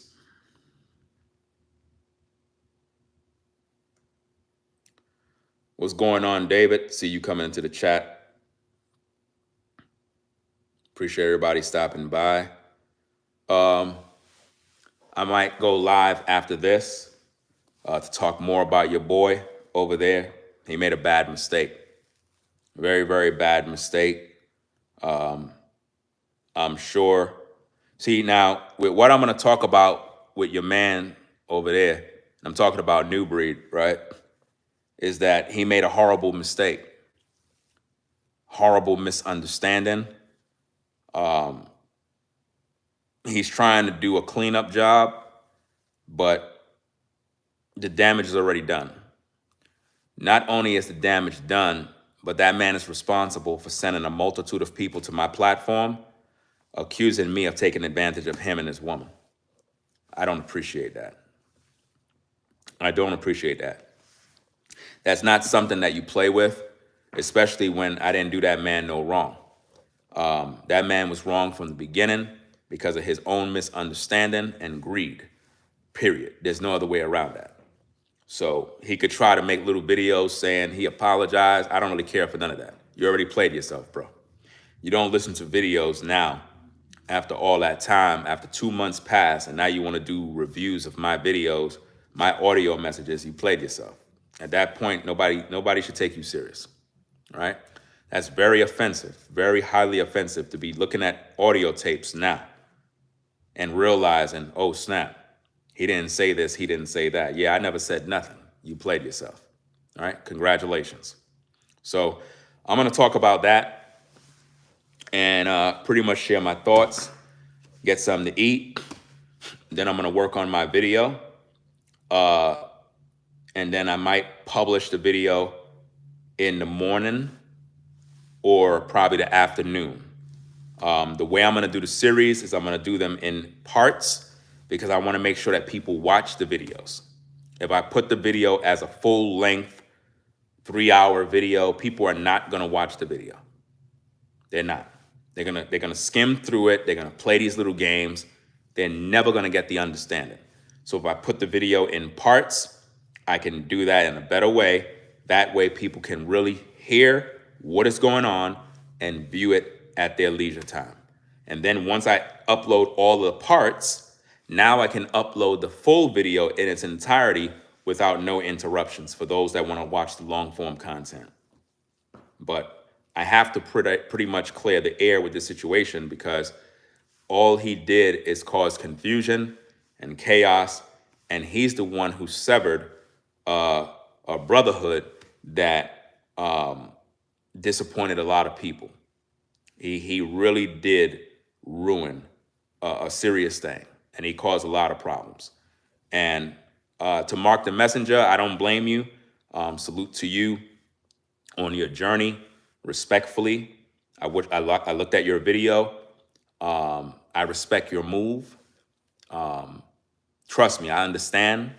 I don't have no hard feelings about anything you had to say regarding your video. I think that you said the right thing. You're right about what you said 1,000%. If anything, the way, and I'm sure you know this, you deal with people from afar. That's how you deal with people. Whatever content creator it is, you deal with them from afar, avoid panels, avoid discussions, don't involve your name in anything because it can get very messy, right? So I think that you said the right thing in your video and you did the best thing for your family. You're protecting your peace and that's what I'm doing. I'm pretty much doing the same thing. If you know me, I make videos saying roll solo, you know? It's not about me trying to find friends and all that. I don't need friends. You know what I mean? I really don't. I'm good. I can roll solo. I'm a guy that, y'all see me when I'm on my bike and I'm just cruising. I'm just doing my thing. You know what I mean? Y'all see people trying to get my attention and I don't want the attention. I just really want to be alone. You know what I mean? If I could just be alone, I'll be good to go. You know, I don't like crowds. I don't like having a bunch of people around me. Some people don't get it, fam. Like when you're alone and you're just doing your own thing, you're at peace. You're able to really enjoy your life. You know? It's crazy. You know? Brothers are getting mad because I blocked them. I think I had blocked another brother. He got mad. You know what I'm saying? He's over there on New Breed's page. Brother, it's no hard feelings, fam. You just got to understand the magnitude of the problem. I thought that you had enough sense to realize that you're listening to a man that is playing himself. Like, if if you would just wait and be patient, I said that I was going to release my video. Like, it don't make no sense. Like, you're listening to a man that is deceptive, a man that lied to the public, and you heard him in his video. The misunderstanding is on his part. So he's the one with the issues. The issues is not me. And the reason why New Breed is a snake and a dirty dog, in my opinion, that makes it even worse, and why a dude like that I would never trust, is that he feeds into the energy of the audience. If you even watch his video that he did reviewing my audio messages, he's not even playing the tapes to really listen to it. He keeps stopping them and responding to it, and he's not even listening. And that's rude. It just doesn't make sense. You gotta listen. Just play the tapes and be quiet. Play the tapes and be quiet. Let the audience hear. He was skipping over stuff. He didn't do a good job. It was horrible. That's why when I play the tapes, I'm gonna play the tapes in its entirety. I'm not gonna sugarcoat the tapes. I'm not gonna waste time with the tapes. You're gonna see and understand the real. You know, it's just that simple, right? He did dirty business, man. And all I was asking for people to do is reserve their judgment till all the information comes out. That's all I was asking people to do. You know, if anything, you would want to hear me speak on the matter. Everybody was rushing to hear him speak on the matter. And I'm like, y'all doing yourself dirty, because I see that as bad work, because the man lied to the public. He told y'all that I took advantage of him, that I used him, and I did all of this stuff. Now he's out there backpedaling now, talking about, oh yeah, I see where the misunderstanding is. Yeah, you see your faults. You're the problem. The problem is not me. Did you tell your audience that? Did you instruct your audience to stop their BS? Your audience don't care about the truth. Your audience hates me. Your audience is disgusting, fam. You have a disgusting audience. And I'm talking to the New Breed. Your audience is disgusting, fam. With the venom that they're spilling in my comment section on your page, saying, F him, forget him, who cares? He did you dirty, he owe you money. Your audience is evil. And you know where that come from? Your spirit. That's your people. They're wicked. And at no point did you tell your audience, listen, fam, it was a misunderstanding on my part. I listened to the tapes. It is what it is. You folks that are going to this man's page, you know, harassing him, calling him names, saying he owe me this and he owe me money. That man don't owe me anything. He didn't do anything. That's my fault, my issue, my bad. You ain't even do that. You don't even have no honor. Nobody could respect you, bro. Your respect in these social media streets is dead. Once I go live or release my videos as premieres, because I got to record the video. I'm not going to waste my time doing no damn live show. I'm going to edit the video and do my show as a documentary. Once I release this, the people are going to hear my perspective of the whole thing. Also, there will be an interview where I will be interviewing my wife. So you can look out for that as well. I will be interviewing my wife about the situation. So if you see this cat talking about, well, you know what, I'm going to interview my woman, bro, stop copying off of me, please. Like, stop it. Now, if you see anything like that, ladies and gentlemen, if you see this man talking about, yeah, I'm going to do a video where I interview my wife, bro, this just proves that everybody just watches me all day to piggyback off of anything I do. Anything I do, they try to do. Copy, copy, copy, copy all damn day. I'm going to interview my wife because my wife is a true soldier. She's been with me since the sandbox. She knows me. And we're going to sit down. We're going to have an interview. I'm going to ask her questions regarding the situation. And we're going to find out what's going on from her perspective. That way we can get more clarification to the situation. That's going to be a good video. in terms of getting more understanding of what went down. Also, I got to double check my Ring camera. If I'm correct, I had to have a Ring camera on my window when they were out here. And that Ring camera would have everything on tape. Hopefully everything, depending on the Wi-Fi signal, because sometimes the Wi-Fi is bugging out, you know what I mean?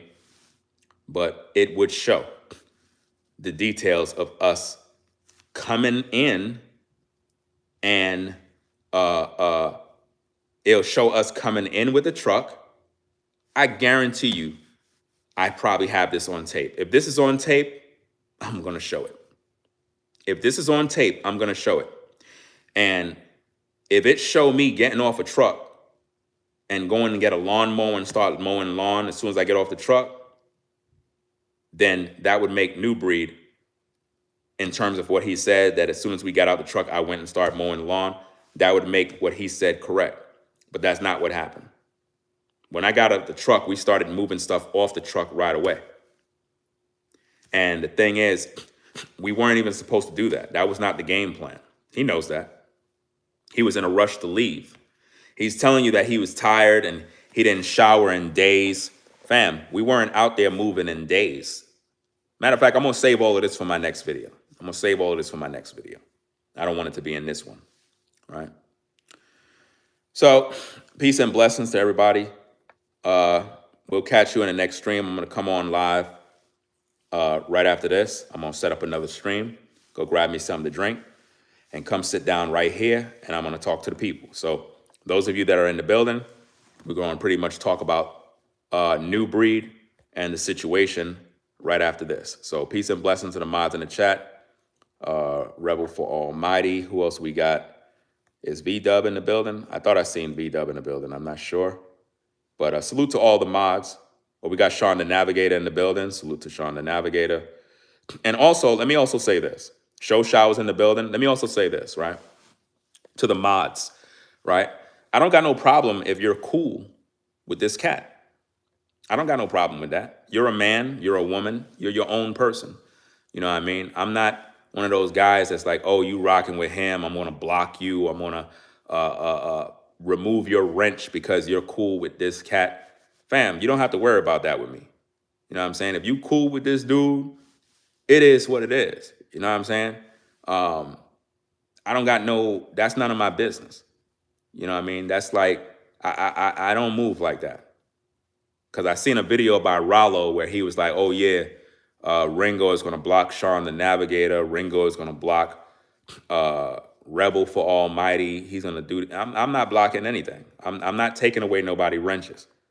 You know what I mean? If they make their own decisions. I'm not here to make no decisions for nobody. Everybody's responsible for their own situation. As long as everybody respect the platform and there's not no drama, then I don't got a problem who's cool with who or whatever the case is. So I just wanted to make sure I let the mods know that so that they don't feel no type of way, because I don't like what Rollo was saying in that video. It's like he's wishing death. Like, yeah, Rollo's, he had mentioned Sean the Navigator's name. I think he mentioned your name.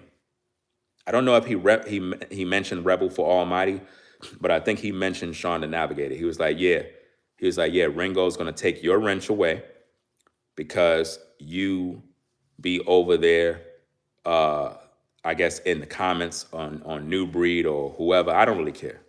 You know, at the end of the day, you're a grown-ass man. You have your life. You make your own decisions. As long as you respect the platform, we cool, then it is what it is. I don't got no problem with whatever it is. Y'all make y'all decisions. I don't got no dog in that type of fight. I don't got time for that. I used to be the kind of person that used to be like, oh, you talking to this one, that one. You can't rock with me if you rocking with them. And then I realized that's childish and petty. I don't got time for that energy, right? It is what it is. Mark the Messenger made the right decisions. I don't got nothing to say negative about that brother. I think he handled the situation the right way. He understands exactly how I feel. It's just something that needed to be done. He had to protect his peace. He had to protect his business. his family. And it's not to say he don't watch nobody. He might watch these guys' videos in the clouds. But what he's basically saying, it goes back to rolling solo. It goes back to rolling solo and not mingling with everybody, because that's how you get yourself in trouble. You get what I'm saying? If he was used by someone, he know the deal. He know what it is. And once you get, listen, the thing is, man, once you get used and you get burned or you get played or whatever the case is, man, it's difficult for you to restore those situations. This is what a lot of people don't understand. People be thinking that y'all could just say, I'm sorry, and we good. No, we never good again, bro. And Mark said it good. He said, the love of many shall wax cold. That's true. You know? At the end of the day, the love of many will wax cold. There's going to be situations where 1 minute you're going to be cool with somebody and next minute you're not. It was supposed to happen. You know? See how the trolls come in at Sean the Navigator? You see the troll underneath your comment? You have to think about those kind of individuals when they come here. You still here crying? Think about that.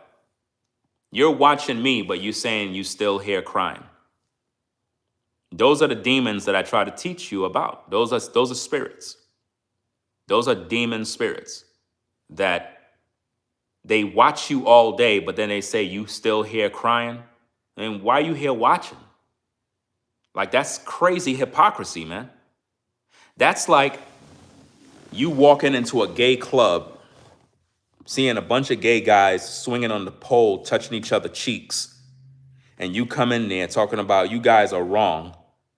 God is against this. And you're inside the club, mind you. You're inside of the gay club, sitting down around other people that want to see the men.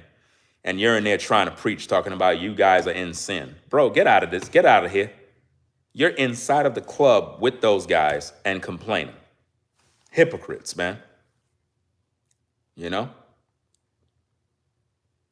It's sad, man.